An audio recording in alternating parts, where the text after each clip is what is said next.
rinuncii una guarda libera, Dios guardó el lobo de nuestra cordera, Dios guardó el lobo de nuestra cordera. Rinuncii una guarda libera, Dios guardó el lobo de nuestra cordera, Dios guardó el lobo de nuestra cordera. El lobo rabioso la quiso morder, mas Dios poderoso la supo defender. Quisole hacer que no pudiese pegar, ni an original esta virgen no tuviera. Rinuncii una guarda libera, Dios guardó el lobo de nuestra cordera, Dios guardó el lobo de nuestra cordera. Este que es nacido es el gran monarca, Cristo patriarca de carne vestido, ha nos redimido con sea ser chiquito, aunque era infinito, finito se hiciera. Rinuncii una guarda libera, Dios guardó el lobo de nuestra cordera, Dios guardó el lobo de nuestra cordera. Muchas profecías lo han profetizado, y aún en nuestros días lo hemos alcanzado. A Dios humanado vemos en el suelo, y al hombre en el cielo, porque le quisiera. Rinuncii una guarda libera, Dios guardó el lobo de nuestra cordera, Dios guardó el lobo de nuestra cordera.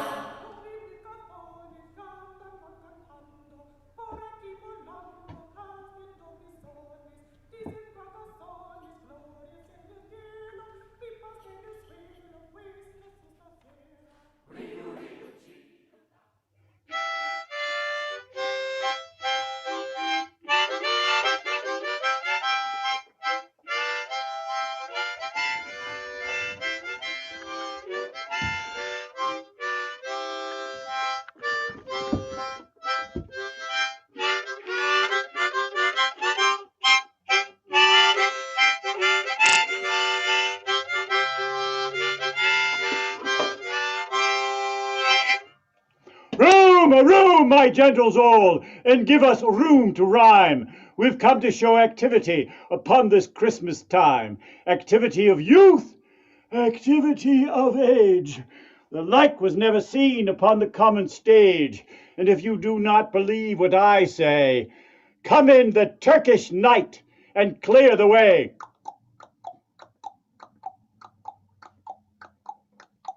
In come I, the Turkish knight, come from far off lands to fight this fight. I'm rough, I'm tough, as you can plainly see. That's why they call me Mr. T.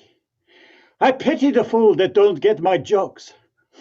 I seek King George, a man of courage bold. If his blood is hot, I will make it run cold. I'm rough, I'm tough, as you can plainly see. That's why they call me Mr. T. In come I, the good King George, a man of courage bold. With my broadsword and my trusty axe, I won this crown of gold. Show me the span, show me the man that bids me stand, and I'll strike him down with my courageous hand. It is I, the Turkish knight, come from far off lands to fight this fight. I'm rough, I'm tough, as you can plainly see. That's what— Stand back, bold slasher, and let no more be said, for if I draw my sword and strike, you surely will be dead. My head is made of iron, my body is made of steel, my legs and arms are molten brass. No man can make me feel. Then draw your sword and strike, or draw your purse and pay, for I'll have satisfaction before I go away. No satisfaction will you get, and I'm not threatened by your threat. Then battle on battle be our cry, we'll see who is the first to die. Then battle on battle be our sound, we'll see who is the first to hit the ground. On guard! I do not have my sword. Hold on 1 minute while I get my sword, which apparently has dropped behind the stage. And so we will hold it for a second while I get my sword, which apparently is not to be gotten. So we will do it. How do you like my pretend sword? Oh, It's very nice, very, very unrealistic. Well, pretend I have a sword, so it will be a fair fight. There's nothing worse than having a fight with one sword and no guns. But here we go. Click, click, click, click, click, click, click, click. Is this too scary for you? Click, click, click, click, click, click, click. Is this too silly for you? Ah! Here is my pretend sword into you. Ah! Now am I dead? Oh, now am I dead? Now am I fled? My soul is in the sky. Tongue, lose thy light. Moon, take thy flight. Now die, die, die, die, die.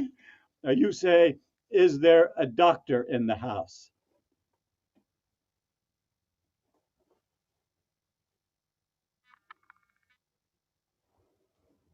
There is a doctor that can save these noble youths from an early grave.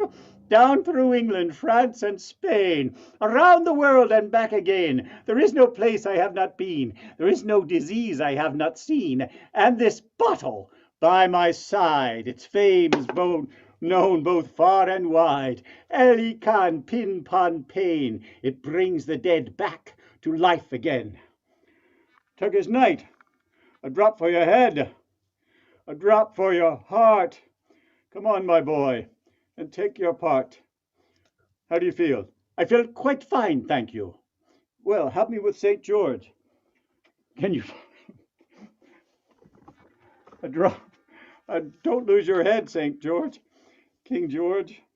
A drop for your head, a drop for your heart. Come on, my boy, and take your part. How do you feel? I feel quite chipper, thank you. So, during this Christmas season, let there be no more fight. So, happy Christmas to all, and to all a good and or Turkish night. Thank you. Thank you. Thank you. So there it is. And I want to welcome you all to this Zoom. I want to welcome you all to my basement, where I am in my homemade studio with the help of my friend Brandon O'Sullivan on technology, and all of you sitting wherever you're sitting. I hope you're comfortable, and welcome to the Zoom show. I probably would prefer to be with you in space and time, but since that's not possible because of various realities that we're facing these days, I'm here with you in cyber mime or something. So there's a couple of costume changes today, and here's one of them. Okay, the heads. I want to show you these heads. My friend and fellow Morris man, Bill Quern, made these magnificent heads out of some kind of rolls, But he was very kind to make these for me because I got in trouble when I was using a puppet of a different ethnology, and I don't want to get in trouble because it's no fun to get in trouble. All right. So, the story of King George and the Turkish Knight, two heroes fighting one another on the field of battle. And here's a story from the medieval Celtic traditions, which starts with two heroes fighting one another and goes on to ask an interesting question about life and love. How's this hair look? Looking good, Ed. Thank you. King Arthur was riding back toward Camelot. It was almost Christmas, and it was his custom at the Christmas season to meet with the knights of the Round Table, and there around that great table to tell the stories of what had happened the year before, what Turkish knights they had vanquished, what damsels in distress they had rescued, what dragons they had slain. Arthur had sent his squire ahead to warn the castle of his homecoming. When he neared the glen by the green chapel, he heard his name called out. Arthur, King of the Britons. He peered into the glen, but could see no shape of any mortal man. Again the voice, Arthur, King of the Britons. He dismounted, walked into the glen.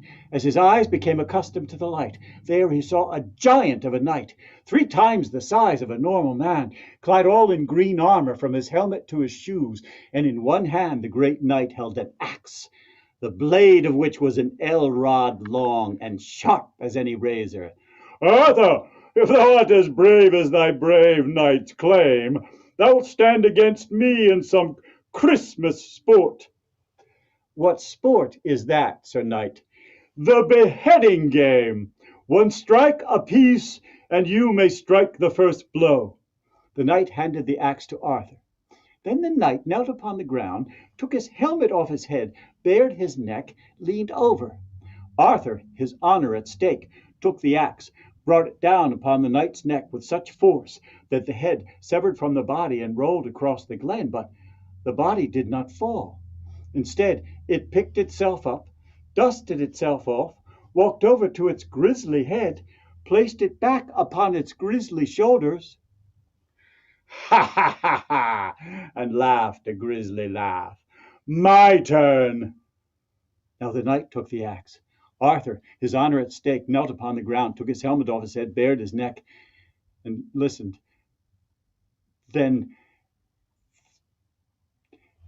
So let's step back for a second. Step back 10 seconds, ladies and gentlemen. The knight knelt upon the ground. Arthur, his honor at stake, took the axe, brought it down upon the knight's neck with all his might. The head severed from the body and rolled across the glen, but the body did not fall. Instead, it picked itself up, dusted itself off, walked over to its grisly head, placed it back upon its grisly shoulders, and laughed a grisly laugh. Ha ha ha ha ha! My turn. Now the knight had the axe. Arthur knelt down, took his helmet off his head, bared his neck, listened as the axe whistled through the air, but stopped before it touched his neck. Ha ha ha! Arthur, rise, I'll give thee respite and a riddle. If thou canst solve the riddle in a year, I'll spare thy life. If thou canst not, I'll have thy head. What is thy riddle, Sir Knight? The riddle is this. Of all that can be won or lost, what does a woman want most? Arthur remounted his steed and rode towards Camelot. When the sentry spied him, he sounded the trumpet, and all of the knights and ladies of the court came to the tops of the parapets and cheered the king's homecoming. Arthur crossed the drawbridge, stabled the horse, then he went into the room of the round table where all of the knights were waiting to tell their stories. What dragon they had slain, what Turkish knight they had vanquished, what damsel in distress they had rescued. When it came round to Arthur, he too told the story of meeting the knight in the glen. And now, ladies of the court, I need your help. Of all that can be won or lost, what does a woman want most? First he turned to his queen, Guinevere. The queen looked at Arthur and said, Oh, my liege, there is nothing that I would want except what you would have for me. This was a very long time ago. Each of the young women married or betrothed to a knight gave that self-same answer, that they would want nothing except what their husband had for them. When it came to the unattached women, they had more creative answers. Some said land, some said jewels, some said gold, some said Sir Gawain, for Sir Gawain was handsomest and noblest of all the knights. Yet after each woman had spoken, Arthur knew that he did not have the true answer to the riddle, for his heart did not burn within him as he knew it must. And so he said, I shall go throughout my kingdoms, England, Ireland, Brittany, France, and ask every woman that I meet the answer to this riddle until I find the one that burns my heart within me. And so it was. For a year he went from pillar to post, from hamlet to village to castle, asking every woman that he met the answer to the riddle. And still it was a year later that he went back to the glen by the green castle, none the wiser. As he approached the glen, he heard his name called out in a different voice. Arthur, King of the Britons. He peered below a tree, and there was the most disgusting hag he had ever seen. Her hair was all matted, and spiders ran in and out of it. Instead of teeth, she had two tusks, one that went down, one that went up. Her clothing stuck to her skin from the running sores thereon. The stench of the woman was worse than any stable, and she had liquid dripping from every opening in her face. Arthur, hast thou got the answer to the riddle? No, I've asked every woman, almost every woman in the kingdom, but I do not have the one that burns my heart within me.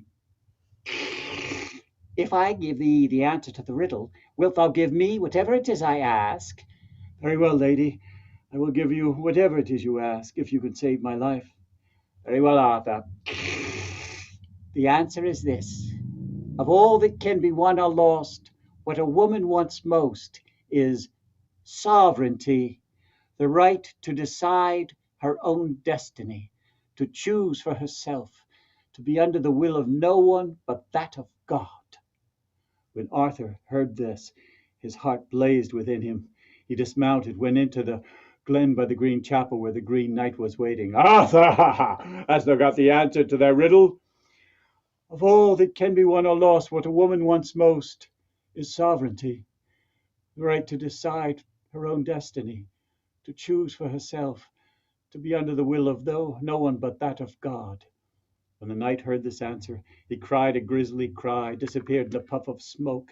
Arthur remounted his steed and began to ride towards Camelot when he heard behind him, Arthur, art thou not forgetting something?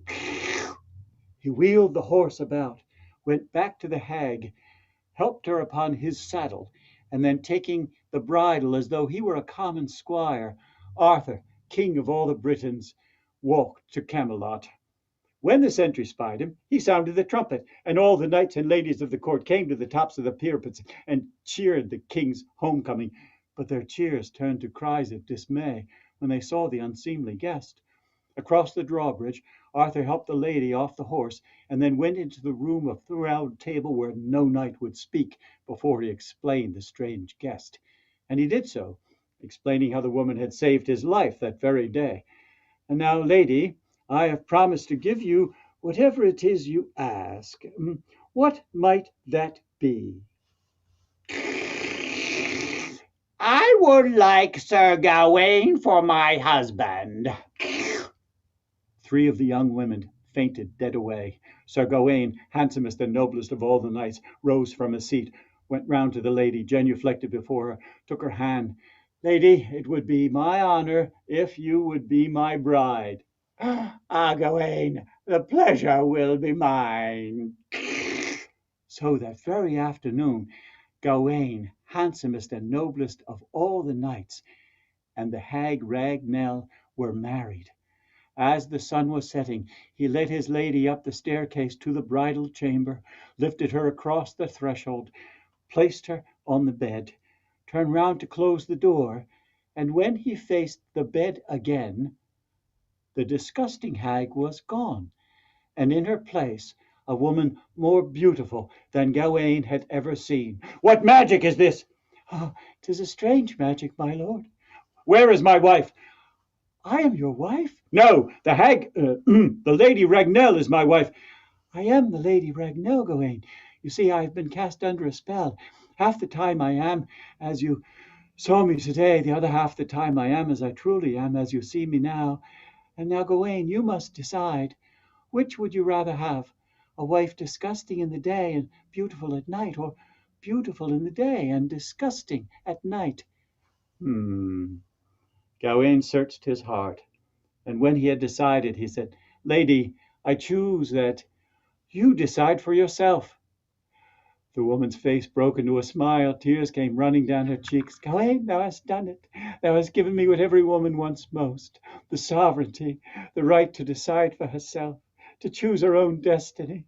And indeed, the spell was broken, and hag she was no more. That night the couple surrendered their sovereignty to one another. And if the English language had the words to describe the joy and ecstasy of that night, this story would be much longer. But, alas, Sir Gawain and Dame Lady Ragnell So there you are, my friends. Oh boy, it sure is nice to be here with you across the cyberspace. And now I'm going to disappear from the camera a second so that I can start recording this session. It's already recording. Brandon, thank you very much. Got your back, buddy. We're good. All right. So, okay. Um, it's a very funny thing. Time in cyberspace, it feels tighter than time in real life. If this were real life, I'd be relaxing, being silly, saying stupid stuff, getting a drink.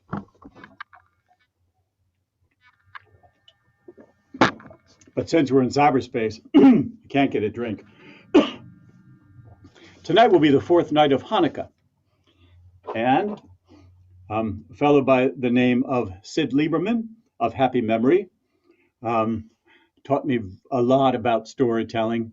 And last year, I wrote a Hanukkah piece for his grandchildren, Ezra, Zella, and River. And I'd like to do that piece for you now. A story of light. When government and avarice combine, the people pay the price in coin or time.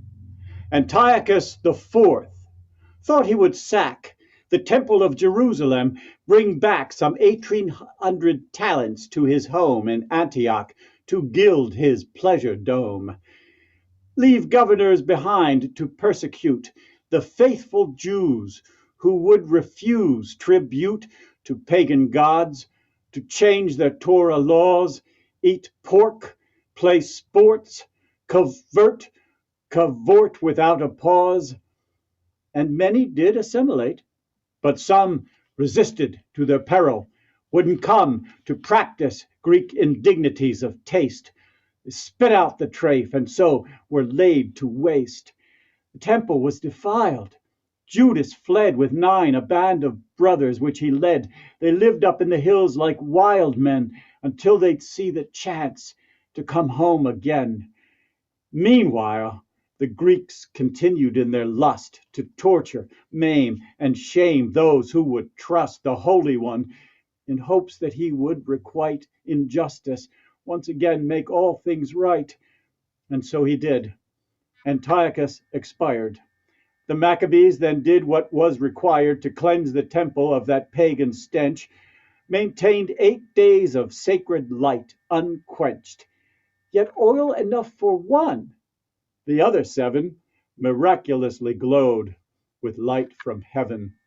So, if these dark times seem to hold no promise, breathe deep, take hope, hold love, and light the shamas.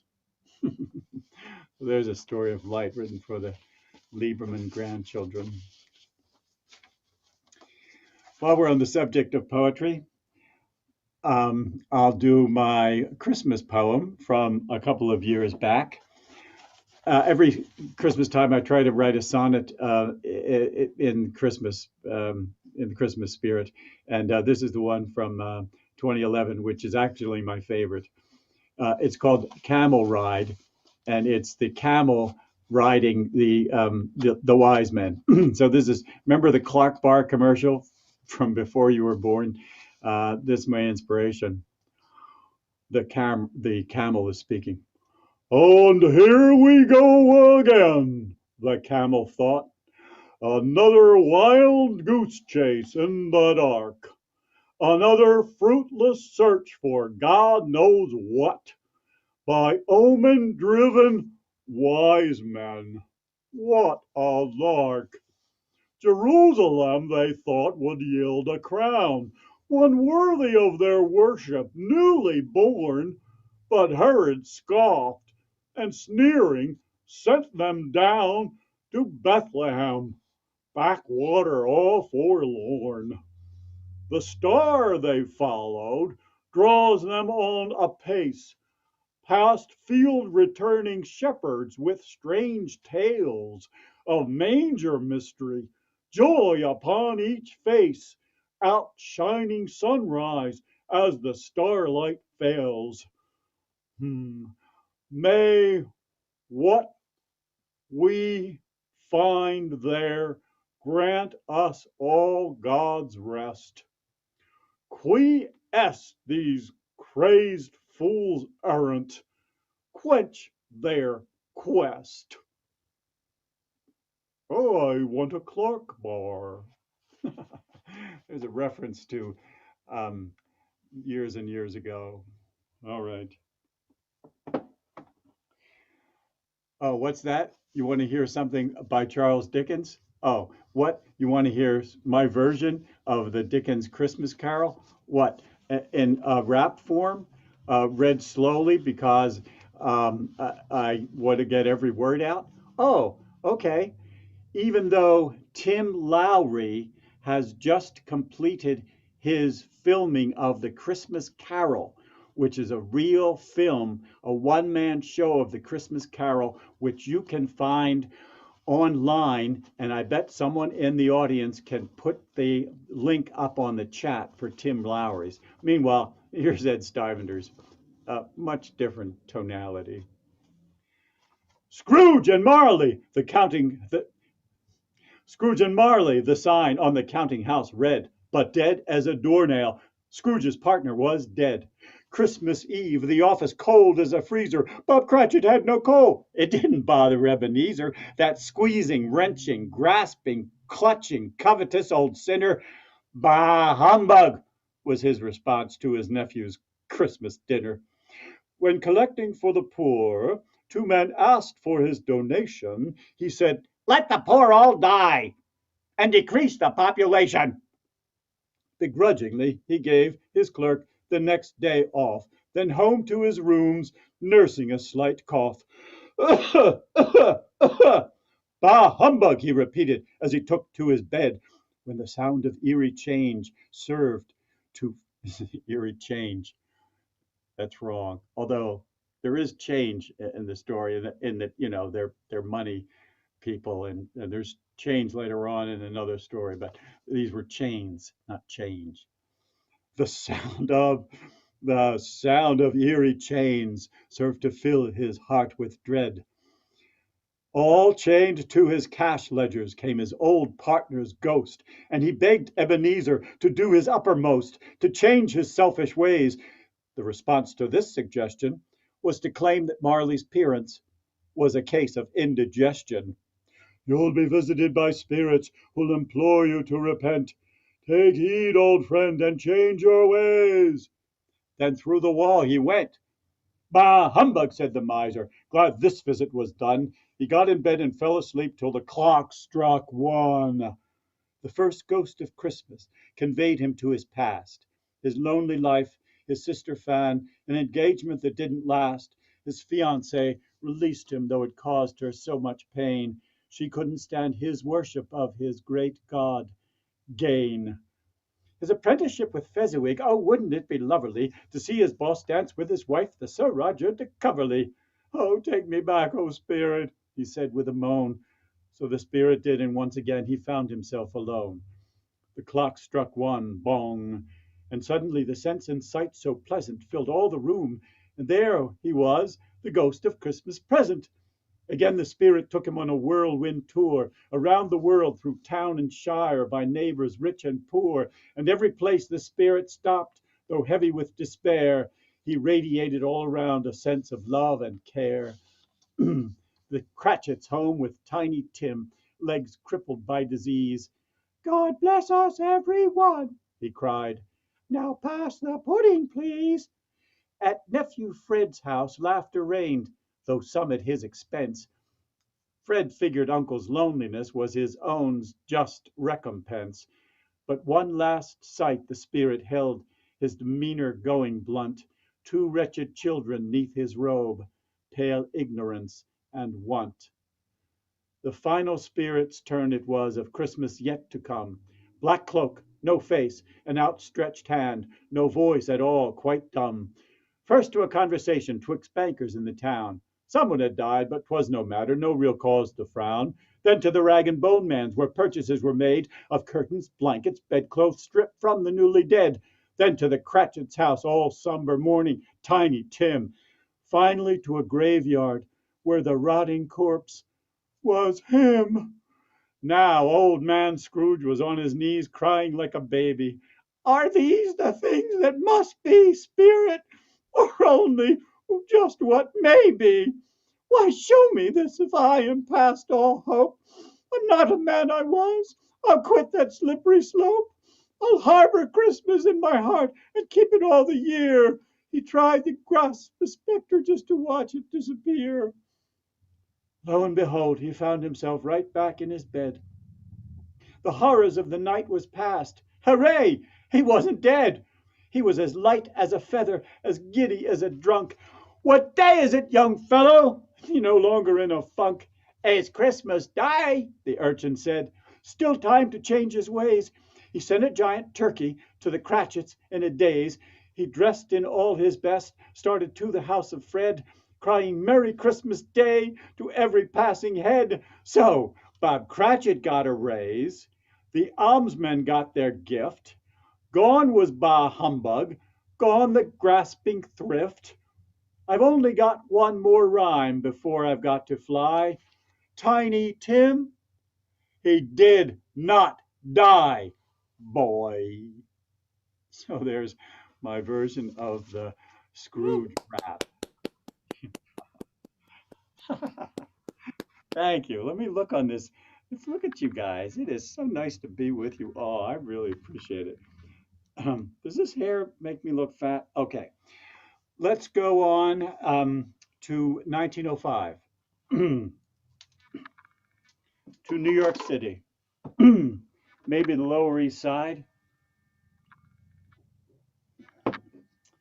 A walk-up flat. A flat is an apartment which just one story and not very expensive. And we don't call them flats now anymore, but it's a one room. It's a small flat. And in that flat is a couch. And standing in front of that shabby little couch is a woman named Della. And she is counting money. Here's the change I was talking about earlier. This is The Gift of the Magi, or The Gift of the Magi by O. Henry.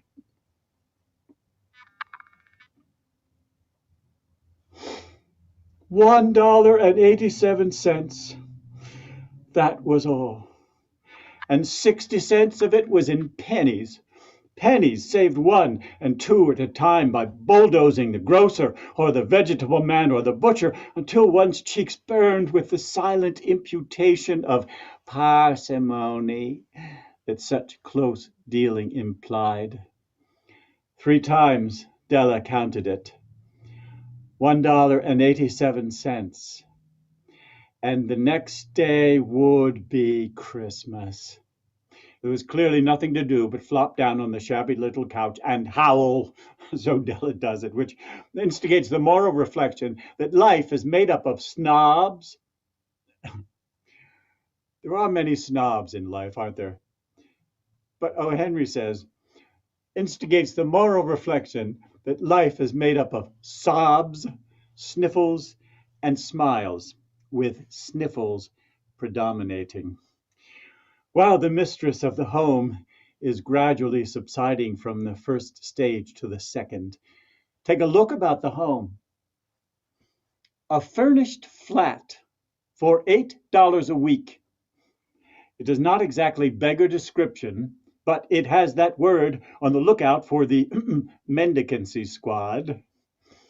In the vestibule below, there is a letterbox into which no letter will go, also an electric button from which no mortal finger can coax a ring.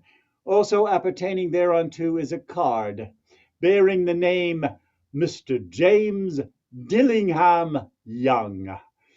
The Dillingham had been flung to the breeze in a former period of prosperity when the possessor was getting a salary of $30 a week. Now, When the income had shrunk to $20, the letters on the word Dillingham looked blurred, as if they were seriously thinking about contracting down to a simple, unassuming D. But whenever Mr. James Dillingham Young came home and reached the flat above, he was greatly hugged and called Jim by Mrs. James Dillingham Young, already introduced to you as Della, which is all very good. Della finished her cry and attended to her cheeks with a powder rag. Della finished her cry and attended to her cheeks with a powder rag. She looked out the window dully at a gray cat walking a gray fence in a gray backyard. The next day would be Christmas Day, and she had only $1.87 with which to buy Jim a present. She had been saving every penny she could for months with this result. $20 a week doesn't go far. Expenses had been greater than she had calculated. They always are. $1.87. Oh. Many a happy hour she had spent planning something nice for him, something fine and rare and sterling, something just a little bit close to being worthy of the honor of being owned by Jim. Suddenly, she whirled from the window and stood in front of the mirror. Her face had gone white in 10 seconds, and her eyes were sparkling brilliantly. Rapidly, she let her hair fall down to its full length. Now, there were two possessions in which the James Dillingham Youngs took a mighty pride. One was Jim's gold watch, which had been his father's and his grandfather's. The other was Della's hair. If Della had lived across the air shaft from the Queen of Sheba, Della would have let her hair hang out the window to dry someday, just to depreciate Her Majesty's jewels and gifts. If King Solomon had been the janitor, with all of his riches piled up in the basement, Jim would have pulled out his watch every time he passed, just to see the king pluck at his beard with envy. And now Della's hair fell about her. Della's beautiful hair, rippling and shining like a cascade of brown waters. Then she did it up again, nervously and quickly. She faltered for a minute and stood still while a tear or two fell on the worn red carpet. Then on went the old brown jacket, on went the old brown hat, and with a whirl of skirts and that wonderful sparkle still in her eyes, she fluttered out the door, down the stairs to the street. Where she stopped, the sign read, Madame Sophronie, hair goods of all kinds. One flight up, Della ran. She collected herself, panting.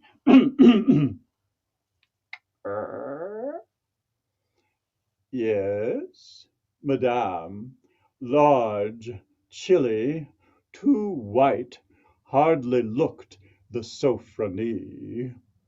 Will you buy my hair? I buy hair. Take your hat off and let's have a look at the likes of it. Down rippled the brown cascade. Madame, weighing the mass with a practiced hand, said, $20. Oh, give it to me quick. Oh, and the next 2 hours tripped by on rosy wings. Forget the hashed metaphor. Della was ransacking the stores looking for Jim's present. She found it at last. It was surely made for Jim and no one else, and there was no other like it in any of the stores. It was a platinum fob chain, simple and chaste in design, proclaiming properly its value through substance alone, and not by meretricious ornamentation, as all good things should do. It was worthy even of the watch. $21 they took from her for it. And she hurried home with the other 87 cents. With that chain on his watch, Jim would be tempted to look at the time in any company. As grand as the old watch was, he sometimes looked at it on the sly on account of the leather strap that he used instead of a chain.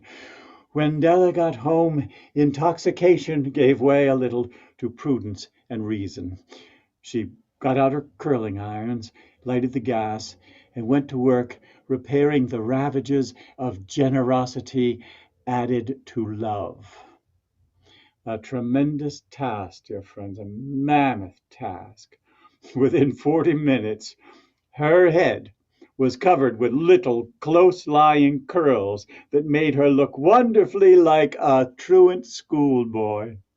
She looked at herself in the mirror long critically and carefully. If Jim doesn't kill me before he takes a second look at me, he'll say I look like a Coney Island chorus girl.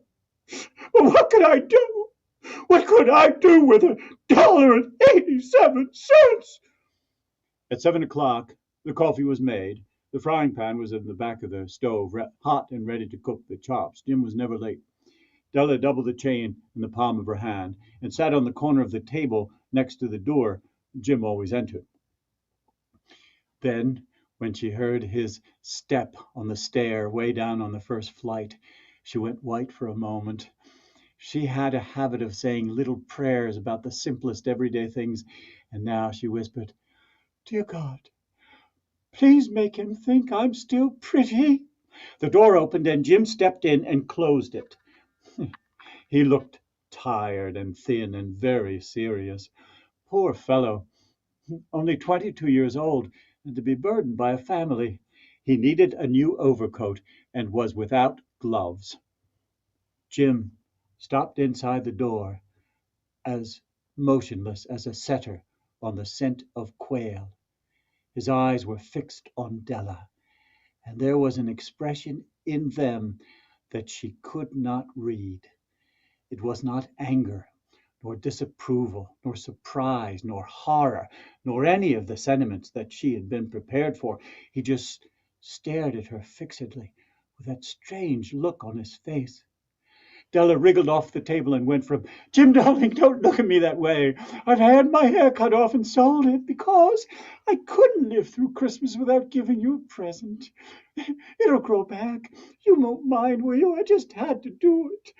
My hair grows awfully fast. Say Merry Christmas, Jim, and let's be happy. You don't know what a nice, beautiful gift I've got for you. You've cut off your hair, said Jim, as if he had not yet reached that patent fact after even the most laborious thinking. You've cut it off and sold it. But don't you like me just as well anyhow? I'm me without my hair, ain't I? Jim looked about the room curiously. You say your hair is gone? Oh, Jim, you needn't look for it. It's gone, I tell you. Gone and sold, too. It's Christmas Eve, boy. Be good to me, 'cause it went for you. Maybe the hairs in my head were numbered, but nobody could count my love for you. Shall I put the chops on, Jim? Out of his trance, Jim seemed quickly to wake. For 10 seconds, let us, with discreet scrutiny, look at some inconsequential object in the other direction. $8 a week, or $1 million a year. What is the difference? A wit or a mathematician would give you the wrong answer. The Magi brought wonderful gifts, but this was not among them. This dark assertion will be illuminated later on. Jim reached into his overcoat pocket, pulled out a package, and laid it upon the table. Make no mistake about me, Dell. I don't think there's anything in the way of a shave or a haircut or a shampoo that would make me like my girl any less. But if you unwrap that package, you'll see why you had me going there for a minute. White fingers and nimble tore at the string and paper, and then an ecstatic cry of joy, and then a quick feminine changed to hysterical tears and wails, necessitating all of the comforting powers of the lord of the flat. For there lay the combs, the set of combs, side and back, that Della had worshipped for long in a Broadway window. Beautiful combs they were, with jeweled rims, pure tortoiseshell, just the shade to match the beautiful vanished hair. They were expensive combs, she knew, and her heart had yearned and craved after them without the least hope of possession. But now they were hers. But the tresses that would have adorned the coveted adornments were gone. But she hugged them to her bosom, and in a moment was able to look up with a dim smile and bright eyes and say, "My hair grows awfully fast, Jim." "Oh, oh, oh!" She'd leaped up like a singed cat from the fireplace. Jim had not yet seen his beautiful present. She held it out to him in the palm of her hand. The dull, precious metal seemed to glow in the bright and reflection of her bright and ardent spirit. "Isn't it a dandy, Jim? I hunted all over town for it. You'll have to look at the time 100 times a day now. Give me a watch. I want to see how it looks on it. Jim, give me a watch." Instead of obeying, Jim tumbled down on the couch, put his hands behind his head, and said, "Dale, let's put our presents away and keep 'em a while.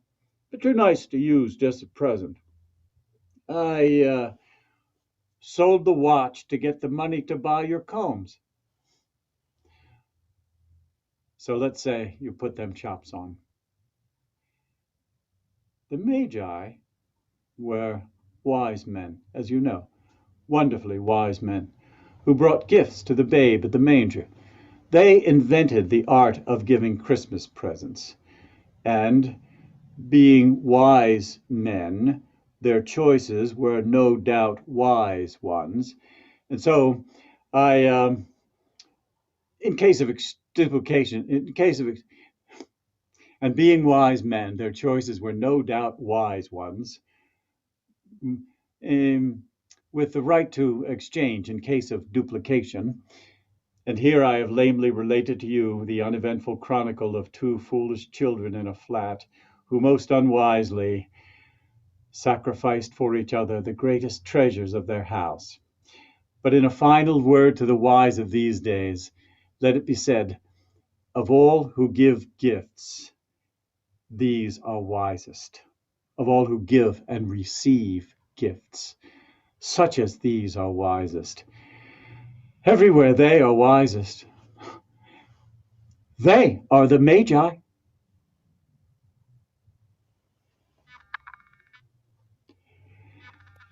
Gift of the Magi, oh Henry. Thank you. I think it's time for a break.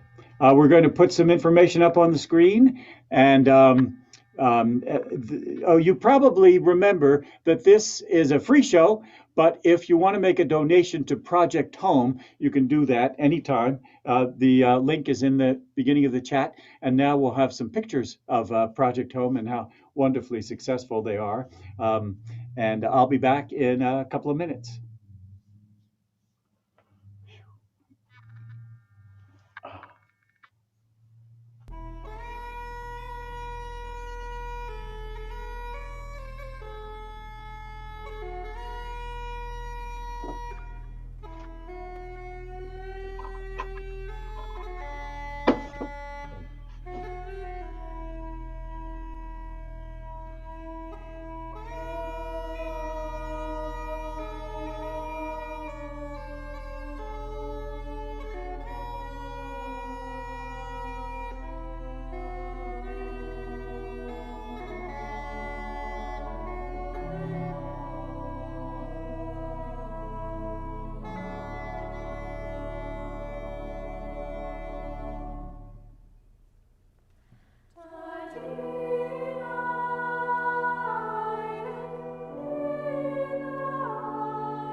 La la la la.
Welcome back. I hope you had enough time to do whatever it is that you need to do at intermissions. And welcome back. Here's a traditional story from France. Once upon a time in the south of France, there was a young boy named Jacques. Jacques was a farmer. He was supposed to be a farmer. His parents had been farmers before they died. His grandparents, with whom he lived, were farmers, but Jacques wasn't a very good one. It wasn't that he was lazy, he just got distracted easily. He'd be plowing the field when all of a sudden he'd stop, look around, make sure no one was watching, then reach into the ground and pick up one potato, two potato, three potato, and begin to juggle. He loved to juggle. But of course, someone was always watching and he could hear them. Ah, it's a no account, lazy bum of a juggler out there. He'll never amount to nothing. And then Jacques would go back, but he loved to work and then juggle. Well, one day there came into Jacques' village a troop of troubadours from Paris, les jongleurs, the jugglers. And they came and they stood in the square in the middle of the village and did their juggling. When they were in town, Jacques was not in the fields. He was sitting there watching every trick, trying to learn all he could. He'd bring them some food from his grandparents' farm, and in return, they'd teach him his tricks, and they'd tell him stories about Paris, what a great city it was with fancy people and fancy buildings, and about their patroness, the woman that took care of them, who lived in a great chateau in the middle of the Seine River on a little island, and how wonderful she was taking care of them every day. And Jacques decided when he was good enough a juggler and old enough, he would go to Paris and put himself under the protection of that very same lady that took care of les jongleurs de Notre Dame. That's what they called her, Our Lady. And so when he was good enough and old enough, He put his juggling things in a bag and started off. He got to Paris. He found the chateau, the beautiful cathedral. He set up in front of the cathedral and he reached into his juggling bag and pulled out one potato, two potato, three potato, four, five potato, six potatoes. Pretty soon there was a whole group of people around Jacques cheering for every move. He did his dances, he did his stories, he did his songs, and then at the end of his routine, he bowed low, took his hat off, and felt the money jingling into the cap. He took most of the money and sent it home by the king's post to his grandparents, got a couple of pennies for the monks that he would stay with, and then with 3 little coins he went into the great cathedral, opening the great oaken doors, leaving his juggling things behind because he didn't want to be thought of as a blasphemous person, ran up the aisle, and then put 3 pennies in the cup in front of a lady who was standing there holding a crystal ball in her hand. This was the Notre Dame. And he said 3 Hail Marys, one for his countrymen, that they would always be free, one for his grandparents, and one for himself, that he would become the greatest juggler in all Paris. And so it was. He went out and did his juggling every day.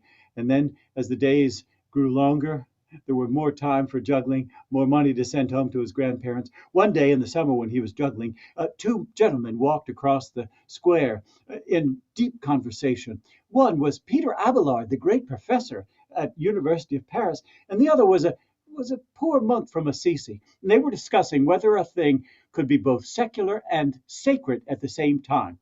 Jacques piped up, "Oh, excuse me, sir. I'm just a juggler, but I do have an opinion." "Oh, really, juggler? What is your opinion about secular and sacred?" "Well, juggling is a secular thing, but when I do it, I think sacred thoughts." "Such as?" "When I juggle 1, I think of the one God. When I juggle 2, I think of the way God created us, male and female. He created us. When I juggle 3, I think of the Holy Trinity. When I juggle 4, I think of the 4 Gospels. When I juggle 5, I think of the 5 virgins who trimmed their wick and saved their oil for the bridegroom. When I juggle 6, I think of the 6 points of the Seal of Solomon, the Mogan David. When I juggle 7, I think of the 7 sacraments. I juggle 8, I think of the 8 Beatitudes. Juggle 9, I think of the 9 lepers who didn't come back to thank the Lord. Juggle 10, I think of the 10 commandments. Juggle 11, think of the 11 apostles that stayed faithful to the Lord. When I juggle 12, I think of the 12 tribes of Israel. When I juggle 13, can you juggle 13? No, not yet, but I'm getting better every day. Thank you, juggler, for your opinion. And so it was. They went off, and Jacques continued. Winter came, and it was snowing, but Jacques still continued. On the feast of St. Thomas the Doubter, December 21st, he was juggling and the snow was blowing, but no one was paying any attention because they were all running around Paris preparing gifts for each other and gifts to present at the offertory procession at midnight mass at the Cathedral of Notre Dame. And so midnight came. All of the people in Paris were streaming over the bridges going into the great cathedral. They didn't have to open the door because there was a guard at each door holding the door open for the people, each guard holding a sword in his hand. Jacques was the last one in. He stood back against the back wall as the mass began, and then the offertory procession.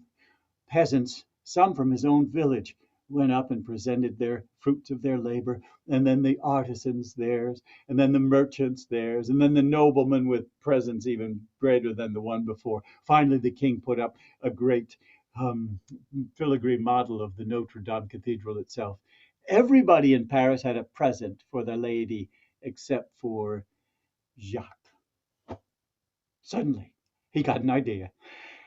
It was a blasphemous idea, he knew. He grabbed his juggling things, ran up the aisle, knelt down in front of that lady, and began to juggle. 1, 2, 3, 4, 5, 6, 7, 8, 9, 10, 11, 12, 13, like 13 stars in a circle in a field of blue. And then he heard it. "It's a no-account juggler. I knew he'd never amount to nothing. Blasphemy! Sacrilege! Guards!" called the king. He heard the guards clattering up the aisle, and each one appeared next to him, grabbed his arms. The juggling thing fell to the floor, and Jacques stood there with his hands outstretched, thinking he might lose them to the swords of the guards. And then everything went quiet. Jacques heard the rustle of silk, and he looked up, and there, The lady was looking right at him. He felt something drop into his hand, and the lady, with her arms extended, said, "Oh, Jacques, it isn't for what you have, not even for what you can do. It's for who you are when you are all that you are, that your family in heaven loves you." And everything was as it was before, except Jacques was changed. He looked down, and there in his hand was that crystal ball from the lady. That night Jacques had dinner with the king, and nobody ever called him a no-account juggler after that, not even himself.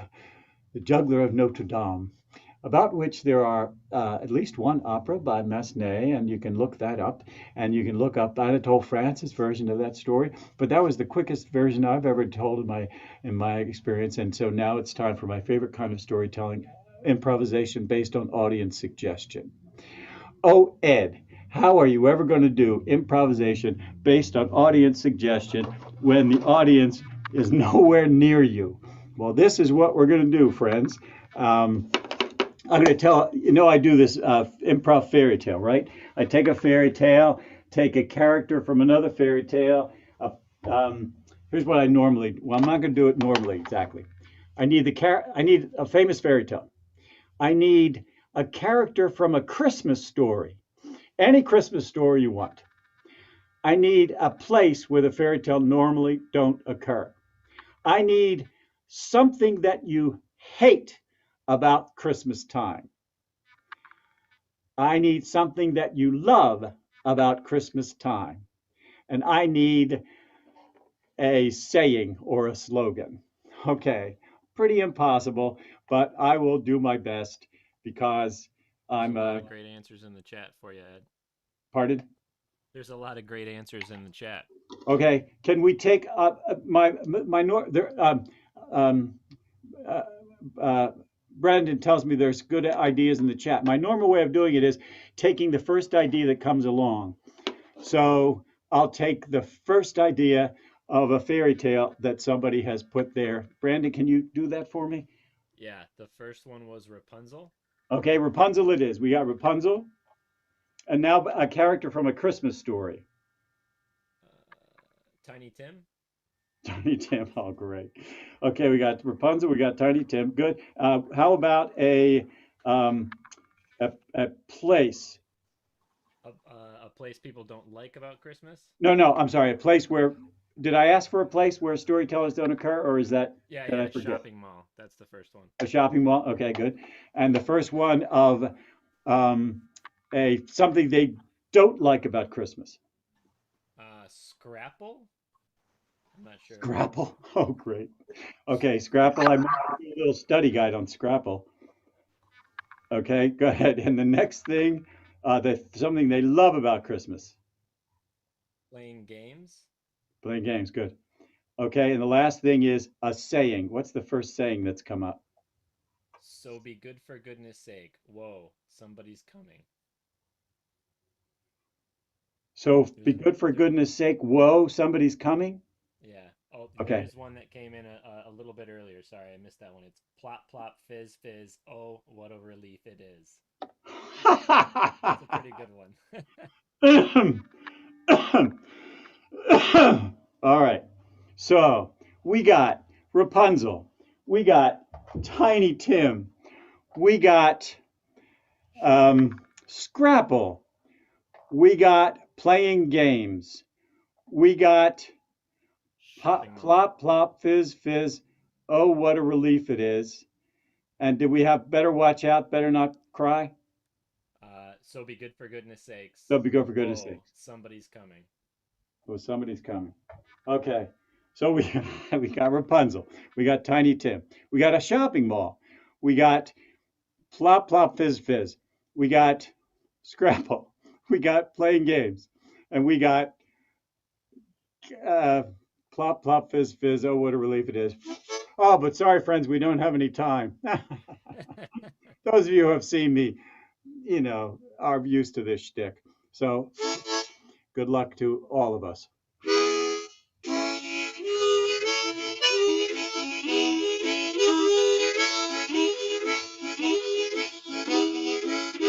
Once upon a time, there was a woman.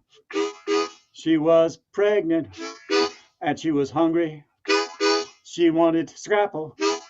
She, all of her neighbors hated it, but she really loved it. So that's the way it goes. But the only problem was, the only way you could get scrapple was by the lady who lived next door, and she was a witch. She was a witch who kept hogs, and she slaughtered them hogs, and she made scrapple, which is a Pennsylvania Dutch dish which you make, you take a pig and you slice it up and you have some meat. And then you have the parts that don't make much sense and you put them all together and you put them in sausage. Well, the stuff that's left over is scrapple. She loved scrapple. Now, the lady next door was a witch, made the best scrapple in all of Lancaster County. And so it was that he would go over and he would steal scrapple from her house. And then the woman finally gave birth. And the night before she gave birth, the husband was running back to the house when all of a sudden the witch caught him. "Oh, you've been stealing my scrapple, eh?"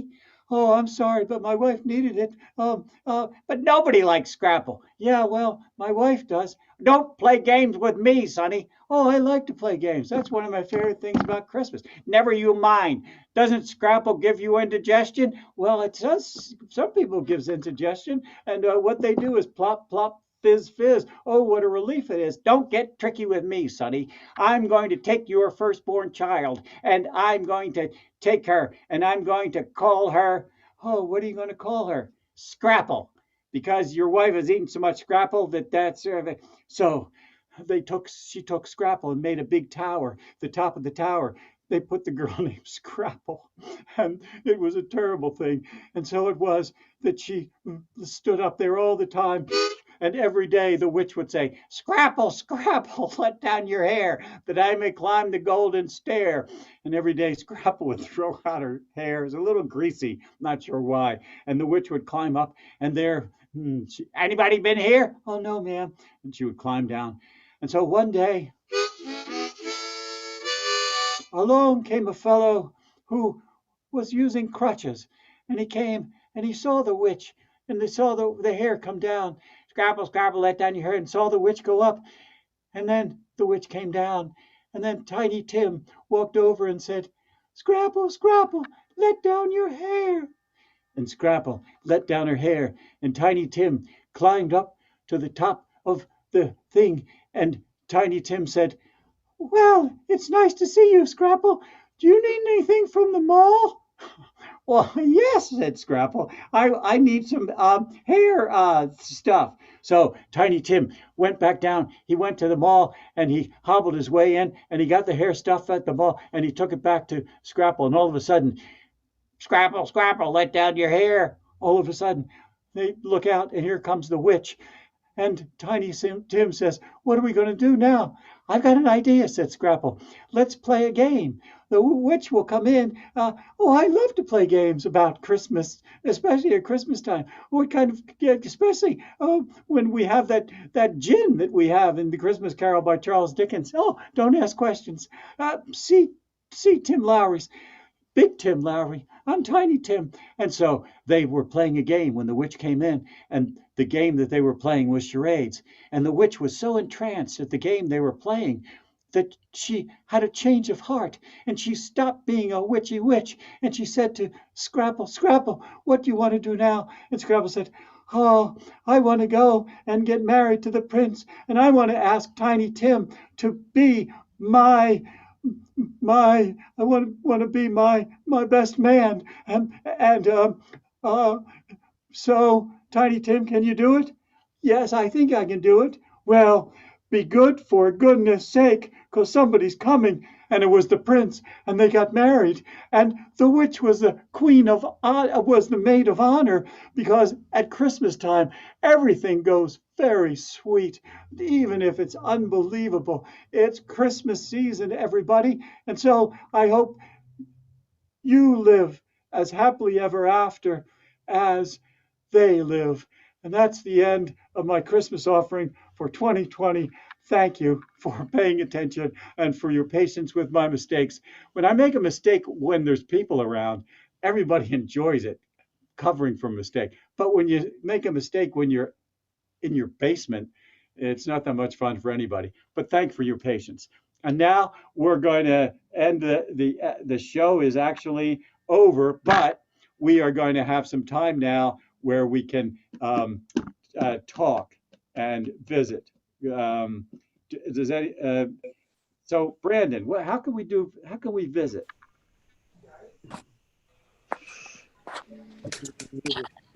How about what happens if we unmute everybody? You've done that. Yes. Bravo, Oh, wow. Thank you. Thank you. Thank you, Ed. Wonderful. Fabulous. Wonderful. Very Wonderful. much. Yay. Well done. Marvelous. Well Uh-huh. You are too. But, He's a jolly good fellow. oh, For thank he's you. a jolly good fellow. For he's a jolly good fellow. He's a jolly good fellow. He's a full of us. You're the best. Love you, Ed. Love you, and thanks for proving that choral singing on Zoom is horrifying. Yes. Yes, terrible. Oh, that's people typing in the chat. You've ever had on Zoom. She's still there. Hi, Yeah, it is. And Trish. Say that again. I just love you, and thanks for proving that choral singing on Zoom is horrifying. Yeah. Yes. Oh, look at all of you. Happy birthday, Anne. Oh, thank you. Okay. Happy birthday, everybody else. Ed, where are your ostrich feathers? Pardon?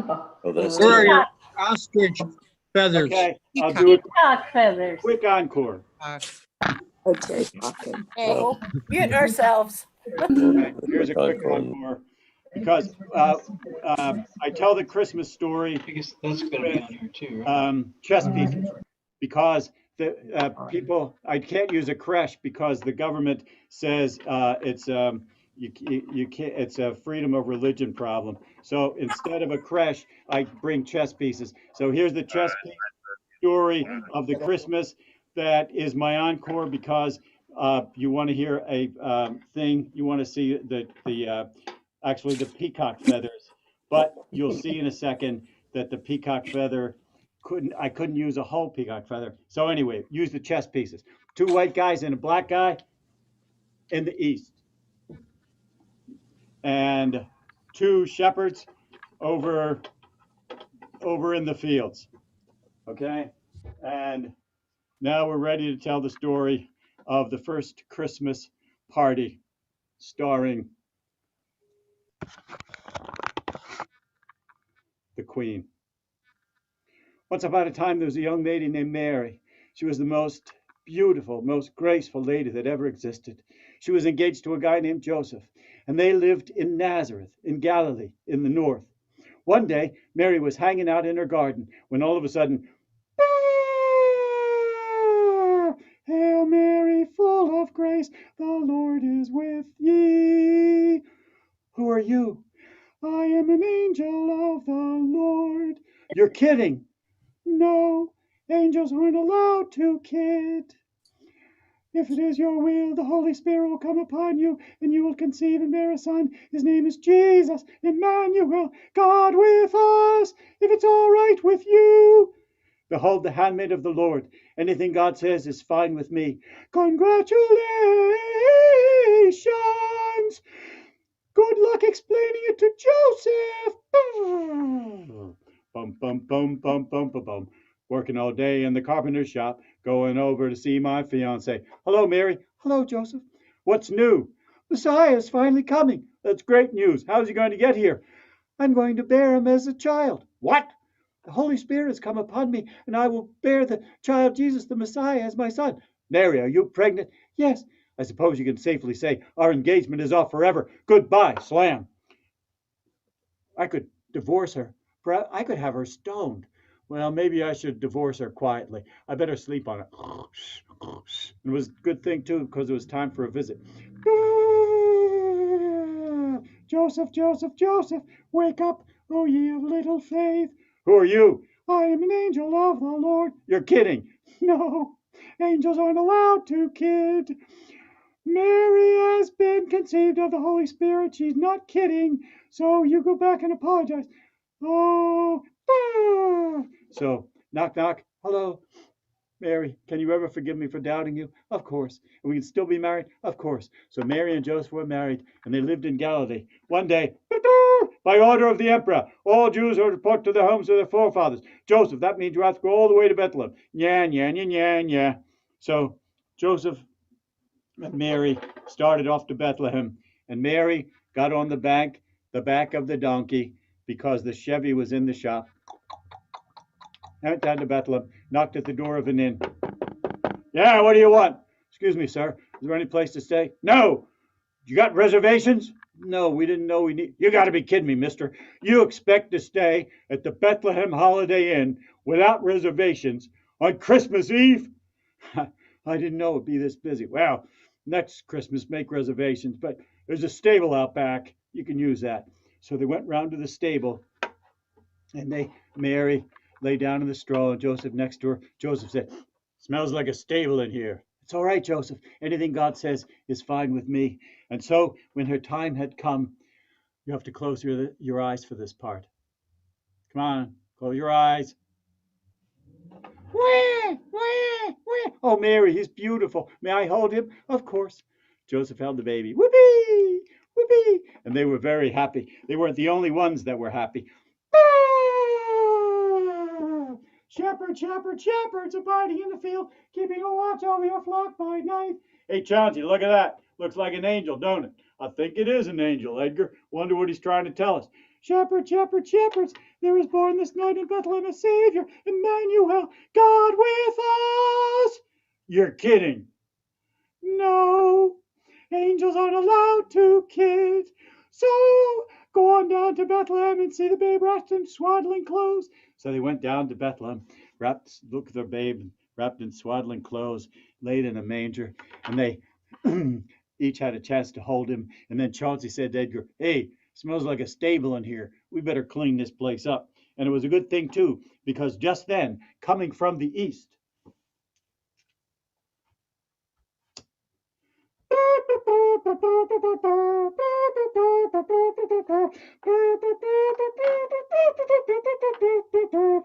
this must be the place. Come in. It smells like a stable in here. Good thing we brought the frankincense. Now you know. And they lit the frankincense, and it still smelled like a palace, for there it was that the King of Kings was born. They gave Mary some gold and some frankincense and myrrh.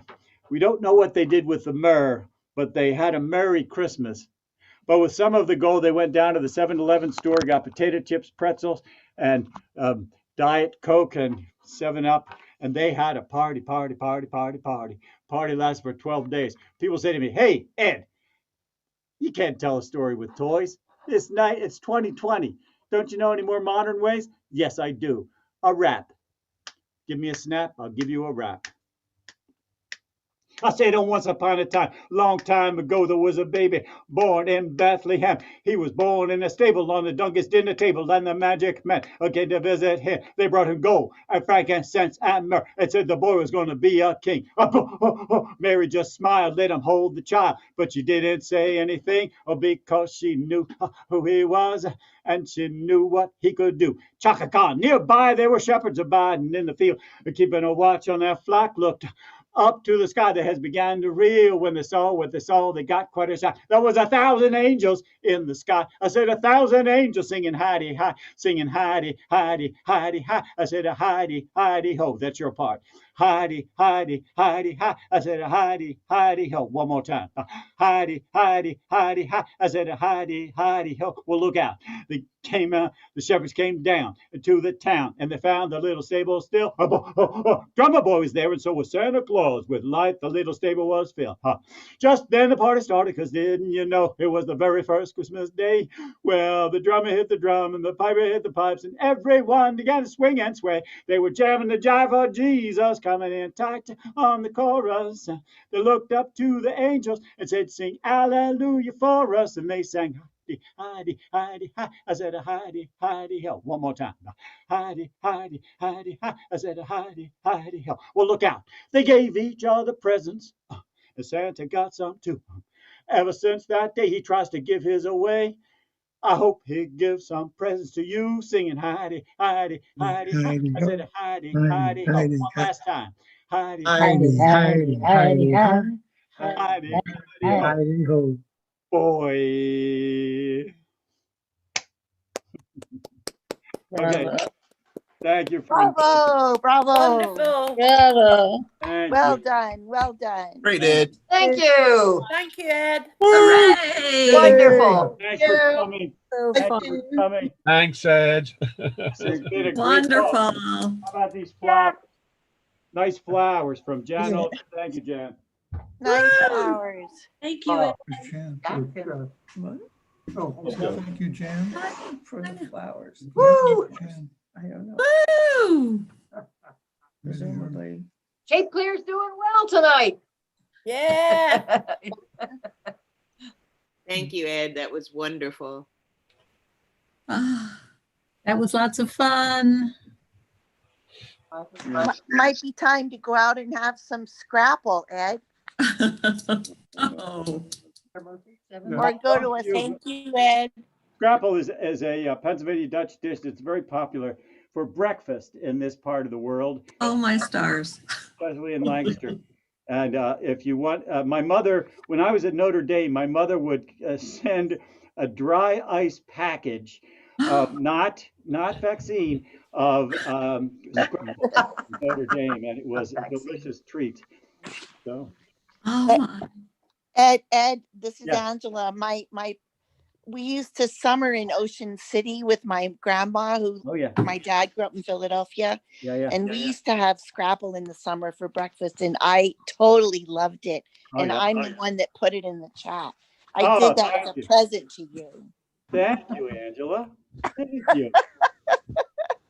Can I ask a question, Ed? This is Jack here. How do you spell scrapple? Hi, Jack. Scrapple, you spell with like Scrabble with P's. Scrapple. And how many, what's your score after that? How many points do you get? Oh, after Scrapple. So if you get any tiles with X, you get a very high score with Scrapple. In fact, some of the ingredients are X Scrapple ingredients.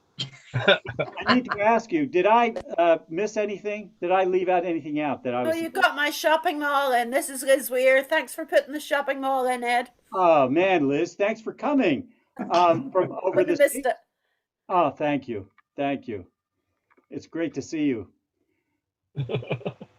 I'd like to say that scrapple is even better than food. Yeah. Merry Christmas and love from North Carolina, Ed. North Carolina, who is that speaking? Jerry Horner. Oh, Jerry, how's Tim? Is he there? He's right behind me. Oh man, hi Tim, hi Jerry. Thanks you guys for coming. North Carolina. I was about to go get my car keys and jingle along. Oh, thank you. And from Greensboro, North Carolina. And who is that? Beth Davis. Oh, Beth, thank you for coming, Beth. Oh man, this is this is like the things. It's been a long time. It has been too long. And yes, it has. Find your face here. I don't get all the faces, but I have short hair now. Oh, you do have short hair. Yikes. Yeah, I do. Real short. There have been some changes, haven't there? Mm. All of our lives. Man. Oh, look at you guys. This is wonderful. Oh, Greetings from Albuquerque. Hola, Nuevo Mexico, Ed. Say again? We Hola, love you. You're Nuevo Mexico. Thank you. Thank you. Man, oh man. Here's Thank to the you, Ed. worldwide Ed from Mike Sydney. Gallagher, thank you. Bet There's Davis at least had 100 people here. Yeah, I think we did the max of what I could, and they had to go to other places. By the way, And congratulations for coming on time to get into Zoom, because watching it on YouTube is different. Oh, no. Zoom is much better. Yeah, I think so too. Yeah, Oh, it is. Now and Chuck. Man, You remember Great Lakes Pastoral Ministry in Chicago? Yeah.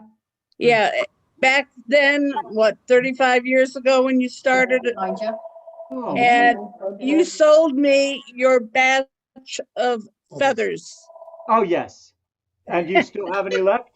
No, I used it for a group of mothers of children with mental disabilities. Yes. For a retreat, and they balanced them, and they loved it. Oh, yes. Balancing the peacock feather. I'm sorry I couldn't do that because there's no space on. Right. Yeah. Hey, Ed, it's Sue Dupre, and I have a question for you. Oh, good. Is your basement really as spooky as it looks? Yes, it is. You want to see the whole thing? No. Yeah.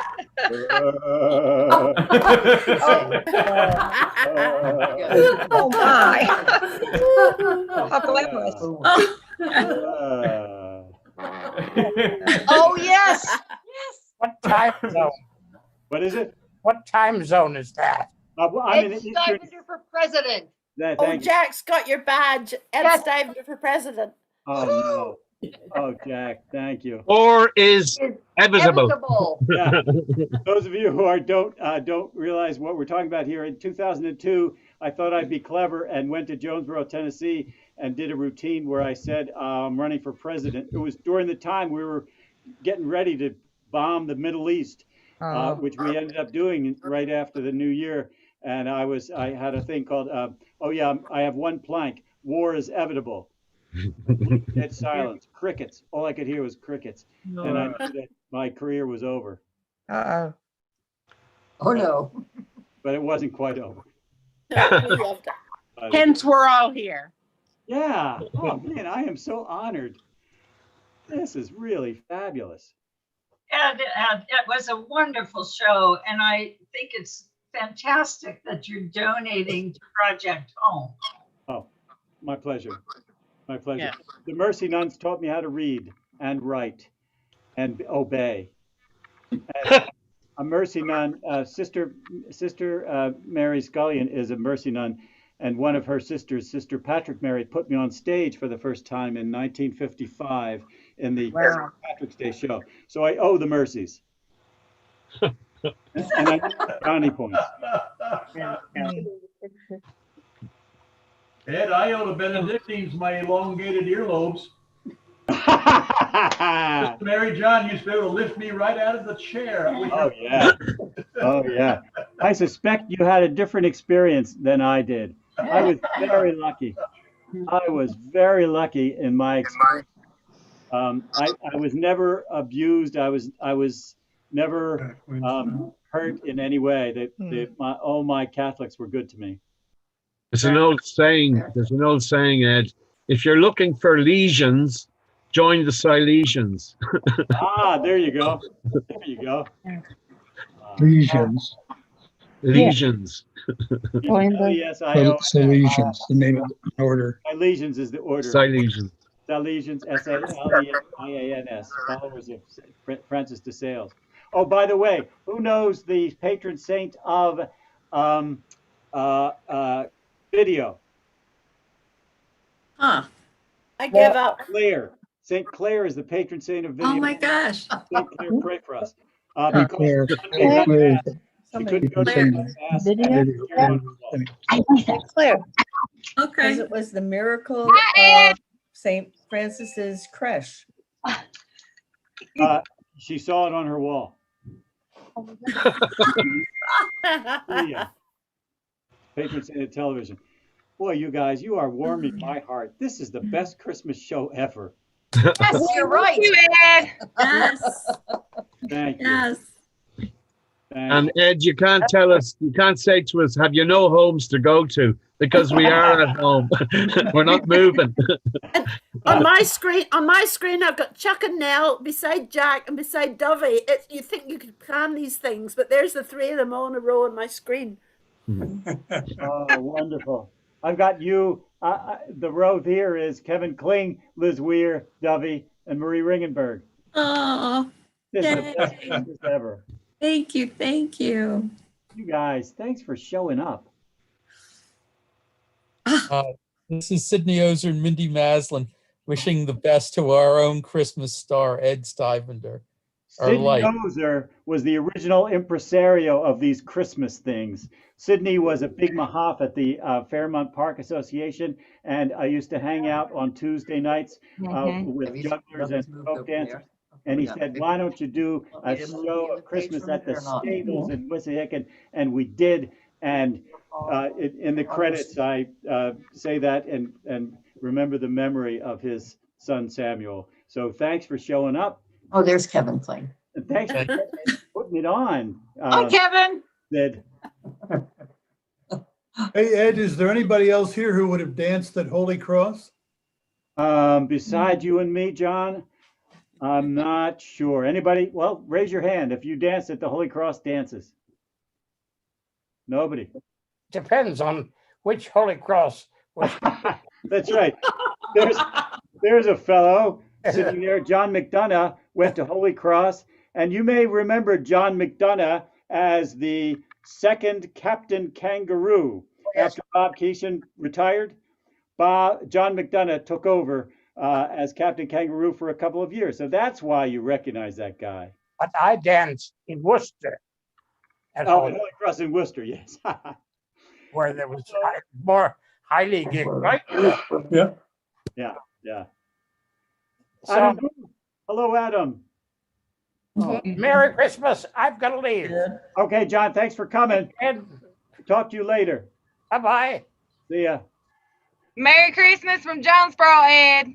Where are you? Lisa. Lisa, thank you. In April. Lisa threw the most magnificent cast party at the Jonesboro Festival last year that we are still remembering, and I still have little bottles in my cabinet.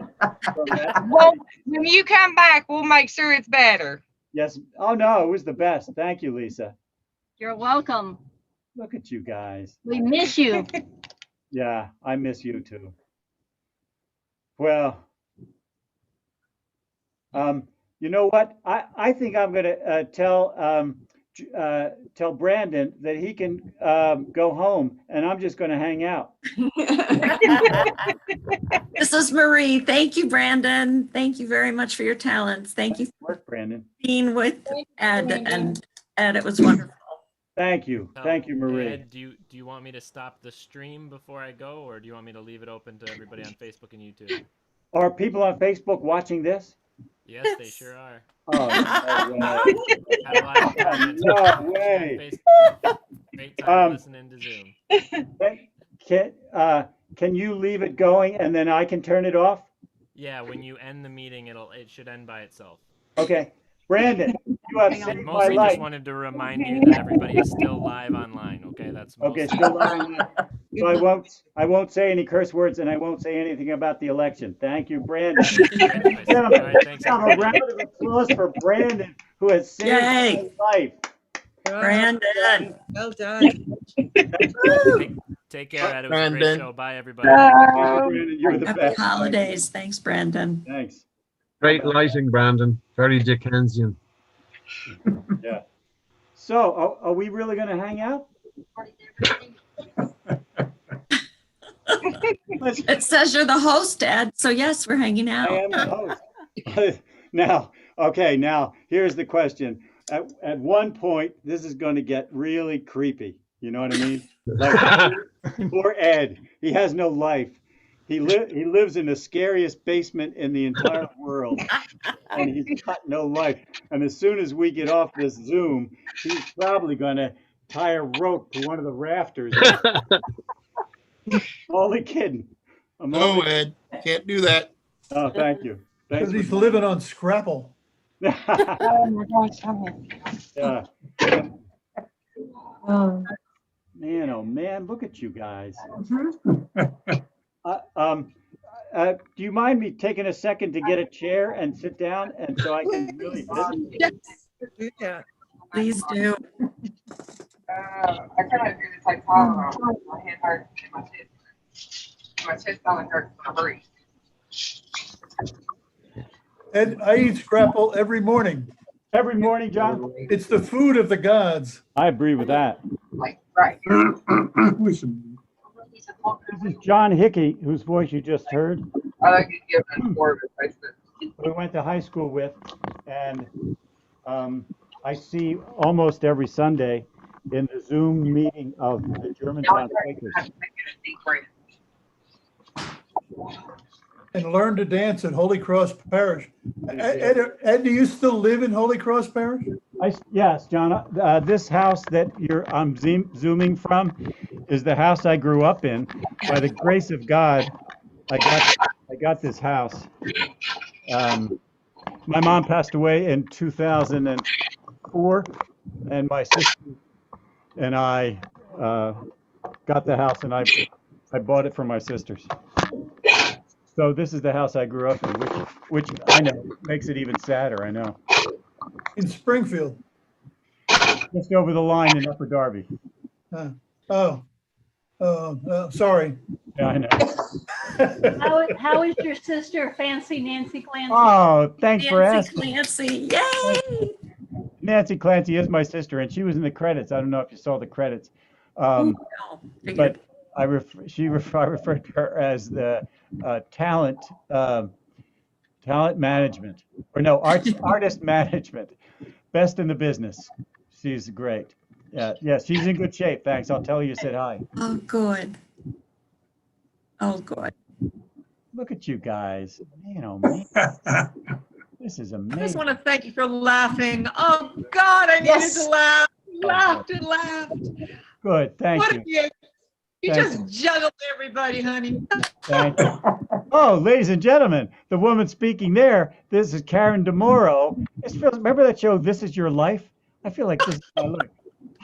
Karen DeMoro, who I met standing in line in Hell's Kitchen at the Improv Comedy Club on open mic night, met her, and then later on when I moved to Staten Island for a while, stayed under her tutelage doing improvisational development of theater with real New York actors. And Karen runs the Actors Center. Karen runs the Actors Center in New York. So if you want some acting lessons, Karen DeMoro, Actors Center. And take the improv lessons from Ed. Well, I don't know. I can tell you how wonderful he was. Absolutely selling indulgences in Times Square, and people bought them. People bought indulgences. The bag in Times Square. It was pretty selling. They bought them. What's amazing is they bought selling indulgences in Times Square. People bought indulgences? Yeah, I sold indulgences. Yeah, you get out of hell, you go to heaven if you pay Ed money. Well, sure. Let me tell you what it said. It said, people, not papal, people's indulgence. This is to certify that I indulged in a thought, word, or deed that, but they told me not to, but I did, and I'm glad. I didn't use the word absolve. I resolve myself of all guilt pursuant to the event. If I ever do it again, as I'm sure I will, I won't feel guilty at all. Wouldn't that be a mortal sin, Ed, to be selling indulgences? It wasn't. Not in a black bag looking the way Ed did. In the 16th century, I could definitely have been taken to Inquisition. Could have gotten. Yeah. I think it's always good to keep in mind that he who sits on tack is better off.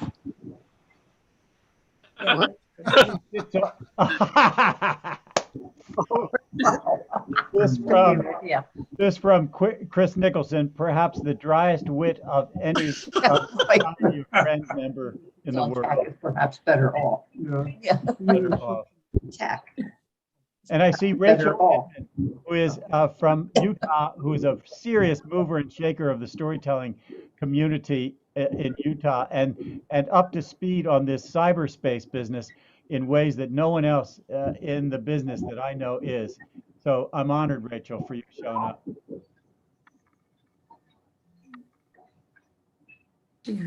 Oh, Alan DeBay runs the storytelling world of Kansas.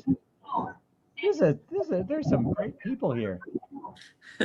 Oh, hello, child.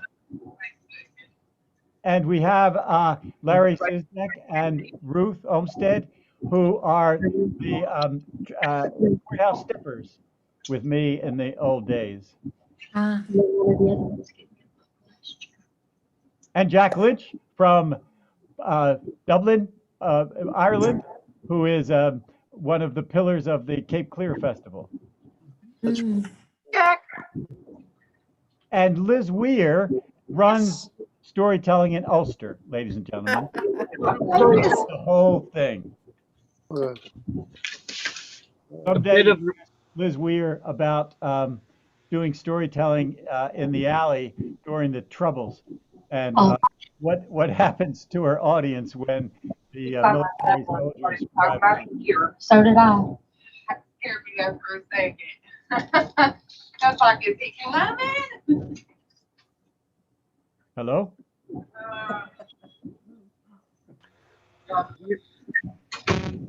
Ed, do you remember the little religious maxim that goes something like, sudden prayer makes God jump?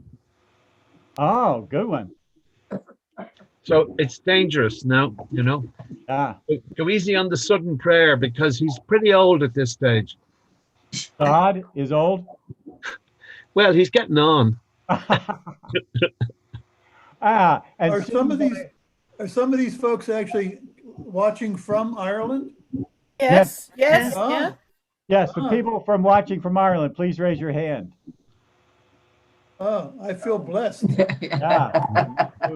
Liz Weir is up Antrim way, and Jack Lynch is out Dublin way. Nei hao, ma. Why are you talking Chinese? Say again? I asked them how they were in Chinese. Yeah. And this is Marie. I thought the improv today was just brilliant. I must admit, I had to scrapple up. I knew you would tell me. I had to look it up. I had to figure out what it was. And, with Tiny Tim and it was just brilliant. Thank you. Thank you. We have to go, Ed, because our daughter's expecting a call. We love you. Thanks, Chuck Liz and and Jack and Dubby. Yes. Chuck and Nell. Thank you all. Thank you, Chuck and Nell. Originally from Cape Clear, or the founders of the Cape Clear Festival right there, now living almost in my neighborhood. So thanks for coming, Chuck and Nell. See you next time. Thanks for doing it, Ed. And all of you, love to see you. It's almost. Twice in 24 hours, not bad. You're right, Liz. It's great. Like it. Bye, Dubby. Bye, Jack. Bye, folks. Bye, everybody. Bye. Bye. Thank you, Chris Nicholson. Thank you. So here's what you have all done, all you people from Ireland, the Cape, and everywhere else, and you, Ed, and all your people, you've made Zoom interactive, so we feel like we're together, and it's so marvelous. It's just so marvelous that it can be a give and take through the screen. So all the people who helped you and everybody here from all over the world, thank you for figuring out this medium. What a gift. What a Christmas gift. Thank you. Everyone on this screen, thank you so much. And you, my dear, wonderful, delightful, funny friend. Oh, thank you, Karen. Good to see you, kiddo. And we'll work together sometime. Hi, Ed. Merry Christmas from Kansas. Oh, Alan DeBay runs Kansas, of course. The storytelling runs the great storytelling festival in Downs, Kansas. Thanks for coming, Alan. Yep. Hi, Ed. I'm hitting it too. That was great. Hey, Kevin, I'm Way on. to go. Great seeing everybody. I love you. I love you, Kevin. Thank you for your work. Oh, man, you too. This was a real treat. Thank you. Thank you. Maybe eventually, are already people doing performances where on Zoom like this, with multiple people? Oh, yeah. As a matter of fact, several Yeah. people on the screen appeared in a Zoom thing last night. Rachel Hedman was in out of Better Done Than Said. Angela Lloyd was out of Better Done Than Said. Liz Weir, what was your lineup yesterday? Every Saturday night we get between 70 and 80 people. We had 70 on last night, music, stories, poetry. It's terrific. I did it to try and boost my own morale, and now everybody, we're all enjoying it, so it's great. Good. We're trying to do the Germantown Quaker Meeting Christmas pageant with the children on Zoom, and it's been a lot of fun. And Wow. Ed is one of the innkeepers. Oh, great. Talk about herding cats. Yeah. And last week at rehearsal, the poor Mary came and, you got any room? And I said, no room at this inn. And John Hickey, the fellow that you're looking at that I went to high school with, gave me a note that I was too mean. No, I thought you were just mean enough. Oh, thank you, John. I toned it down this week and told him about the stable. So I did take your note, John. Thank you. And my almost 2-year-old grandson bowed out of the role of Joseph, and so John Hickey is Joseph. Yay! I finally got to play Joseph in the school play. Yes. Yes. I don't know if you can see Dovey Thomason sitting there with a Christmas tree, which Debbie is from the original peoples, and that tree is from the land that someone connected used to own, and Dovey is a star of Zoom as well. Kind of you to say, but I have to go, but I wanted to say that my cat Mr. enjoyed you enormously. He usually doesn't come near the screen when I'm watching, or he likes to meow in the background when I'm performing. Oh, nice. But he came and sat on the chair and watched you diligently. So your voice is on the feline range. Oh, good. I'm glad to hear that. You're expanding that audience with this new medium there, Ed. Oh, good. Meow, meow, tell him. I sure will. That's about what he's saying to me. But I think it's now. Oh, yeah. So he's earned his food. So lovely to see you all. And what a great gift to the Magi is so brilliant. I think it's the first thing I ever heard you do. Mm-hmm. And it was so lovely to go there again. Thank you. Happiest of days to everyone. Thank you. You too. Thanks, Dovey. Nice to see you, Dovey. And you. Nice to see you, Dovey. Bye, y'all. But this is what's brilliant about Zoom, Ed, that I'm sitting here on the top of a mountain in the middle of nowhere without a house in 2 miles, and yet here's my friends. Yeah. That's what's really good about it. Hi, Angela. Hi, Liz. Yeah, it's like when we come to hear each other, we get to see, we get to hear and see everyone else. So it's lovely. Yeah.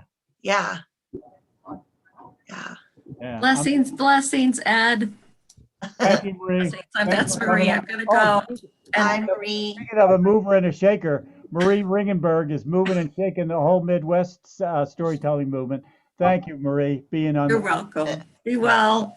Merry, everyone. Happy holidays. Merry Christmas. I'm going to go 9 o'clock here. I'm going now, Ed. Bye-bye, and thank you, everybody. Thanks, Ed. That was fantastic. Bye-bye. Bye. Okay, and Ruth and Larry are signing off. And Merry Christmas and Happy New Year. Bye. Goodbye. Nice to see you, Larry and Ruth. I'm sorry we couldn't do the the Zoom courthouse steps, but it was a conflict with the main event. So but we'll dance again there. Yeah. Thanks, you guys. Thank you, Ed. It was a blessing. Merry Christmas. Merry Christmas. I'm bowing out to Ed. Lovely to see you and your lovely friends. Thank you, Take Jack. care, everyone. Have a safe Bye. Christmas. Thanks, Jack. You too. Merry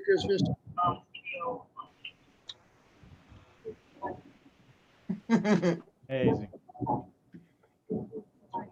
Salty Dog is the moniker on Jerry Horner's screen there. Jerry Horner I've known Jerry Horner since before just about everyone on the screen. We met at a workshop in the 80s at the Clown Mime and Dance workshop, and it's been very wonderful to see you That's where we. in the last 40 years. The pleasure is all mine. White eyes. Oh, is Dovey still here? No. If Dovey was still here, I'd do my White House song, but I think I'd be lost on everybody else. I had the pleasure of Ed Stivender serenading me lots of nights from on my balcony at Franklin and Marshall College. Franklin and Marshall. It was a week of clown camp, and it was a stayover, and it was quite amazing. It was very important to me that those early years was where I developed my St. Francis stuff.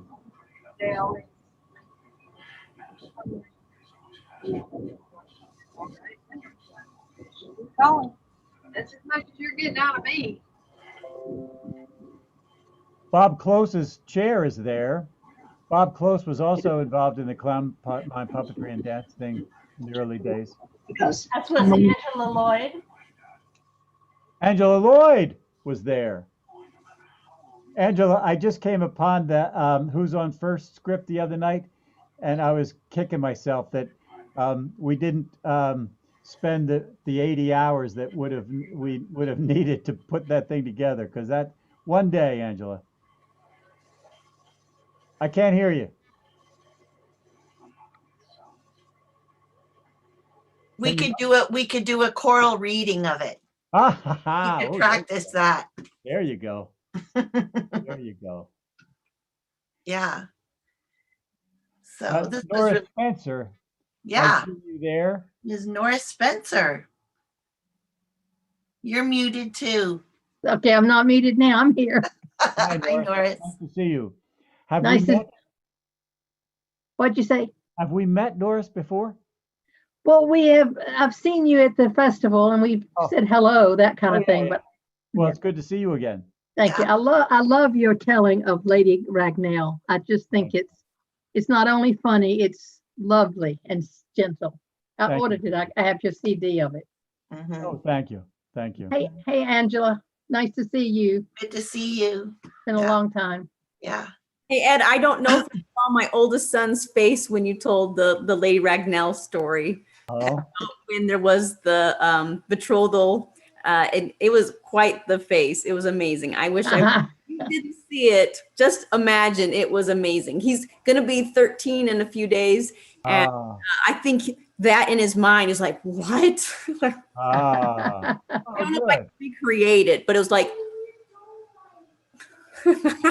Nice. Nice.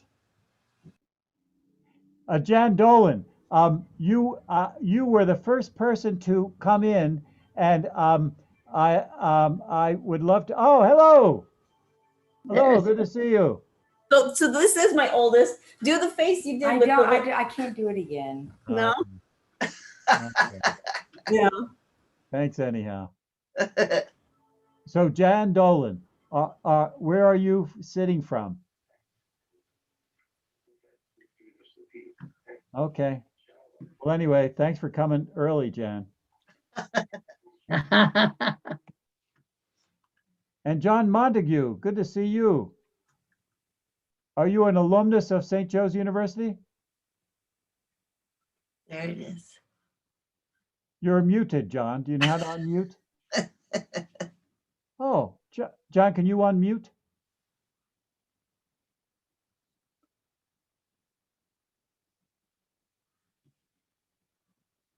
Lower left. There, you got it. There we go. John, I haven't seen you since the 50th reunion. Yes, yes. Oh man, it's good to see you. Yeah.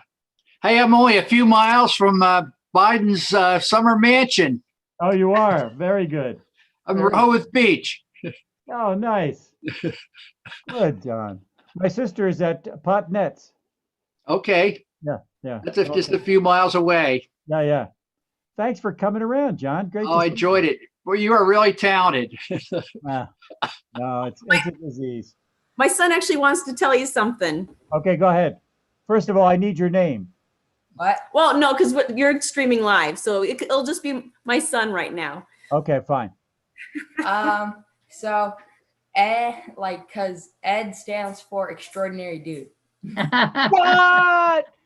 What? Oh man, thank you. So you got it right here. I put it man. too, but From a 13-year-old. I put it at the beginning of the chat, but I just put it at the end of the chat now. Oh, thank you. Thank you, her son. Thank you. Rachel, you are really sensitive to the business of cyber reality. Yeah. And I appreciate it. I think part of the training got in my head because of doing foster care. And when kids are with you in foster care, you can't have pictures, video, anything. Right. Once they're adopted, you can. Oh, so yeah? we can, but then it was so part of my my habits at that point that I said, well, that's why whenever I post pictures, you'll notice that I'll say my oldest son, my middle son, my daughter. Very smart, Rachel. Yes. So Very thank you for having him be the son, right? Well, not the son. I mean, it's Christmas time. You know who the son is. How many children do you have, Rachel? There's 3, and all 3 of them we adopted through foster care. So yesterday was the big adoption day for our boys. And then in May will be our big adoption day for our daughter. But we celebrate the adoption days as well as the sealing days. So the adoption day is when it's the court date, which we kind of call that earth time. Yeah. And the sealing day is then our forever ever family. So we celebrate lots of days, birthdays, adoption days, and sealing days. Nice. I'm going to sign off, Ed, but I want to thank you for the day. Yeah, it was lovely. Thank you so much. Nice job last night with Jennifer. Thank you. Yeah. Thanks for being there. Yeah. Bye, Rachel. Bye. Okay. Bye, everybody. Bye. Thanks. Thank you so much. Here's Bob Close on our screen. Pastor Bob Close of the Community of the Holy Spirit. Is that true? Is that what the name of it is? Oh, St. Peter, Community of St. Peter. St. Peter. I get them confused. They Community of St. Peter. Bob Close, the pastor of Community of St. Peter, and was along with the Clown Mime Puppetry Dance Ministry, Jerry, when we were doing that. Were you at the clown ministry at Franklin and Marshall College in Lancaster? Yeah. Yes, I was. Yeah. So was Salty Dog. Oh, I'll be done. Yeah. Yeah, I would. I think I had a busload of about 25 kids from Cleveland Central Catholic High School at the time. Nice. Yeah. Oh, that was very, very nice. I saw the whole performance. I left in the middle of your chess pieces and the story of Christmas. My son David pulled in, and he had to pick up some things and all that. So he's gone, and I ran back, and I'm delighted to see that there are some hangers on, because then I gotta. I said earlier that at one point this is going to look pitiful, like poor Ed. He can't let it go. He lives alone in a dark basement. He's got no friends, and if he gives this thing up, he's going to be a goner. So thanks for coming back. No, this just proves that you have lots of friends, so much so that you maxed out Zoom, and people, the only choice they had to show their friendship to you was to watch their YouTube and Facebook. And I wonder who is on there. Well, the people on Facebook and Zoom, on YouTube, raise your hand, please. Oh, nice to see everybody. Thank you for coming. It's great. Oh, you're here. Oh, man, I couldn't believe you. Oh, you couldn't get into Zoom? I am so sorry, but it's so great that you hung in, and thanks very much for coming. That's scary, isn't it? Yeah, it is. So technically, if they're still watching on Facebook and YouTube, they could enter on the same Zoom link They and, could? and be in here if they wanted. They could? Okay. But All right. you'll be here forever. Yeah. Well, that's all right, because I have no life. Oh, it's very fun. Oh, by the way, happy Gaudete Sunday for those of you who know what it means. Yes, the third Sunday of Advent. That's exactly right. It's a pink day. Look. Let me see. Ah ha ha. Bob Close. Liturgical. Bob Close, is that what you wore for the service? It is. Right. It was under an L, but I knew it was there. Oh, you know it's there. Bob Close is the pastor of a group called the Community of St. Peter's near Cleveland, which is a counter Reformation Catholic witness. Well, they're some of the nicest people I've ever met, and we believe very, very strongly in what we do. And the scriptures today were just so wonderful. Yeah. It was a good celebration, very good celebration. Oh, good. Yeah, indeed. And nice that Paul opens it up with that one word that we need to hear more and more. Rejoice always. Rejoice. Yeah, gaudete. Yeah. That's the plural imperative. That's right. Right. Plural imperative. Of course you would know that. Latinist that you are. Yes. And now I'll sing my final song. Gaudete, gaudete, Christus est natus, et Maria Virgine gaudete. Boy, you got it all, Ed. It's been on the tip of my tongue all day. I'm glad I had to get it out. Thank you.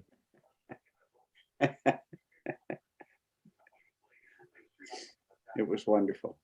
When I tuned in at 2:00, it was a black screen. I had no video, so I wrote a little chat to Brandon. Brandon, yeah. And I said, I got audio, I got no video. He said, go to YouTube. So I left Zoom. Yeah. And when I came back to Zoom, the video was there. So, but I was delighted. Did you get back in? Did you get? Oh back yeah. Oh, nice. And I really appreciate what you did with the O. Henry story. You did that. That was a new story. With what you did to it. That was delightful. Thank you very much for that. Thank you. Yeah. Did you see the tear in my left eye? I didn't see the tear in your left eye. I'm glad it didn't show up on YouTube. Good. I'm glad to hear that because it's a tricky business. Today was the first time I didn't lose it entirely that I've ever told that story. Oh. Because there was so much tech worry, but there was this little tear just sitting there, and I said to myself, they can't see that. No. And if I wipe it away, they'll say, oh, he's crying. What a wuss. Turn it off. Tears are always welcome where I come from, Ed. Always. Yes, another difference. Yeah. That's how you know you're 100% in the moment. Yeah, if there's no tears, it was, you held something back. Tears are a great sign. Great sign. Yeah. One of your best features is your humanity. Don't ever be embarrassed that it shows. Yeah. Indeed. Thank you, Jerry. And I'm signing off from North Carolina. You have a wonderful Christmas. Thanks for coming out. You too. I'll see you at the courthouse next year. I hope so. Yeah, I hope so too. Bye-bye. Thanks, Jerry. I'll say hi to Nancy. Oh, please do. Oh, here she is. Nancy's back. Nancy, is that you? Yeah, it is. Well, where's your face? No, I'm not putting my face up here. Okay. But Jerry Horner is there, and so what was you saying, Nancy? I've been on the whole time. I just didn't have my it was only my name up there. How are you, Jerry? I'm doing well, and I hope you are too. I am too. I am sitting in a spot where I didn't think about the background. Okay. All right. Are you at the beach? Yeah, that's where I live. That's what I thought. Good for Right. you. Me too. I know. But you didn't see my name up there in the square? I see, yeah, I see Nancy, but I wasn't sure it was Fancy Nancy. I'm number one in the square, so you know it was me. Well, yeah, Tim says hi, Fancy Nancy. Oh, hey, Tim. Thanks, Tim, for coming. And Thanks, Jerry. I'm really out of here as soon as I figure out how. Oh, there it is. Leave. Yeah, you have to hit it twice. Merry Christmas, everyone. Bye-bye. Very thanks. The word Nancy refers to my sister, Nancy, who came up in the credits as artist management, best in the business. That's my Nancy sister. Clancy? Nancy Clancy. Yes. Bob Close. You remember working with Bob? Yes, I do remember Bob. How are you, Bob? I'm as good as I look, thank you. Oh, I like that line. Oh, good. Good. I don't use it in front of people I don't trust. I'm so glad that you trust me. I do. Where are you, Rachel? What part of the world? I'm out in Utah. Utah. In Salt Lake area. Yeah. Yeah. So it's been a lot of fun here. We got some snow. And I grew up in Wisconsin, so that felt good. Oh, sure. Sure. Anytime there's snow, the whole family is excited. You're scrambling to get those boots on. You want to run out there, get as much snow bundled, and start throwing them or building or something. Yeah, yeah. And we've been needing the snow so badly because we've hardly got any rain during the summer. Oh. Utah is a desert state, and we count on that. And then we're hoping to get a lot of snow during winter. Otherwise, it's going to be interesting for next spring. But wow, yeah. But still, even if we didn't need it for that reason, it's just fun to have the snow for the magic of it. And the ski resorts need it, eh? Well, yeah, but they can always make their own snow if they want have to. Right. They actually have snowmakers versus us in the valley. We don't. Except if you bundle up a bunch of white socks and things, that works. Oh, good. Or crumple up some paper. I guess like an origami snowball. That's what my eldest son was taught in school, in art school. It was basically crumpling up paper, and that's your origami snowball. Nice. Origami snowball is a good idea. Have you heard of that one, Ed? I have never heard of the origami snowball. I can use it. You'll have to hang on to that knowledge forever. I can use that one. Thank you. Anybody can do that. An origami snowball, yeah. Yeah, yeah. Oh, gosh. Well, gaudete, everybody. I'm going to... okay, Bob. Nice to meet you. Gaudete, Pastor. Good to see you. Yeah, thank you. Always a pleasure, Ed. It's great ministry today. See about putting up our tree today. Oh, good. Have fun with that. Thank you. Merry Christmas, everybody. Merry Christmas. Thank you. Stay safe. CTR. Ed, Ed. Yes. Jessica, put your dinner out front. Oh, yes. Oh, how nice is that? Jan Dolan, I'm about to sign off, but I'm wondering if you want to say anything or tell us where you're coming from.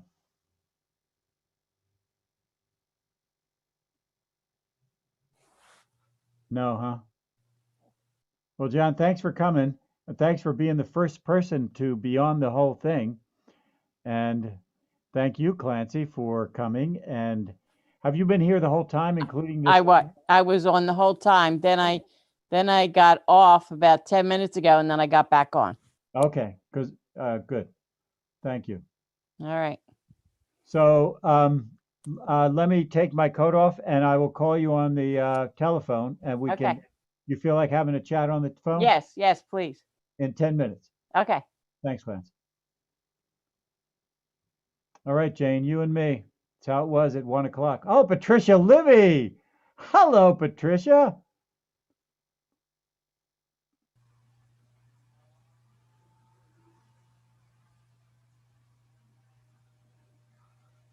Patricia Libby, can you unmute or on camera?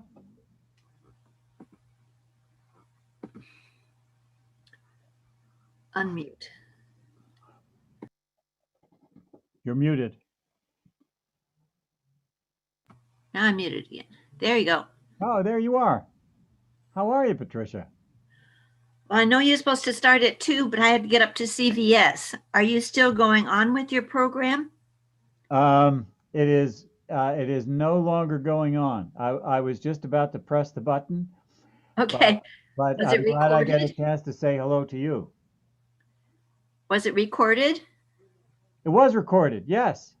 So where can I see that? On Facebook? Oh, I don't know, but I will let you know that next Sunday when I will be closing the meeting next Sunday. And I will let you know about where you can get that because I don't know myself. But you have the links for Facebook and YouTube on your check-in that had this link on it for today's program. Should Yeah. I try those? Okay, all right. I don't know how to work that stuff. There was a guy named Brandon O'Sullivan who just did the wonderful job of doing the tech. And I'm Okay. clueless. But if I find out anything, I'll let you know. Meanwhile, if you can figure it out otherwise, great. Okay, let me try it. Sorry. Okay. All right. Well, Sorry good to for see you, being Pat. late. Everything okay? We're hanging in there. How you doing? I'm all right. How's your sister? Pardon? How is your sister? My sister, the one in New Orleans? Yeah. Well, as far as I know, she doesn't have COVID, and we're going to have a Zoom talk with her on Christmas Eve early in the morning. Wonderful. They're all ready to set it up, and I'll have like 4 or 5 people there to talk online to talk to her. So it should work out really well. How about you and your relatives? Oh, everybody's in good shape. My sister Nancy was here a minute ago. She does my management for me. Hey, Yeah. So aren't you lucky? Yeah, I am. Everybody is in pretty good shape by the grace of God. Your parents still with you? No, I'm in the house they built, but I mean they bought, but they're in heaven. They're gone. Yeah. Yeah, I was tempted to buy my parents' house in Vermilion, Ohio, too, but Yeah. you really need a car out there. You can't get around. There's no bus, no train. Yeah. Yeah. Okay, well, let me see if I can get you on YouTube or Facebook, okay? Thanks, kiddo. Good to see you. Thank you. Have a good one. Thanks for coming out. Take care. Bye-bye. Bye-bye. You know how to get out of here? All right, Jen, it's you and me. Now, I'm thinking either you signed on and took a nap or you um, signed on or went away, or you are really just monitoring this for the Vatican or CIA. Either way, it's been nice to be with you, but I'm sorry to say that I'm going to end this meeting now. Now, you folks on YouTube and Facebook, I am so sorry that we couldn't have real interaction because I've had a great time today since 2 o'clock, but I'm going to shut this thing down, which I will automatically shut down the feed to you. I will do this again, not this show, but someday I'll do another show using the mailing list that showed up at this show. But thank you for coming and keep me in your prayers. I mean, I don't need prayers any more than everybody needs prayers, but thank you for coming and Merry Christmas and Happy Hanukkah and light the 4th candle tonight and be happy. Bye.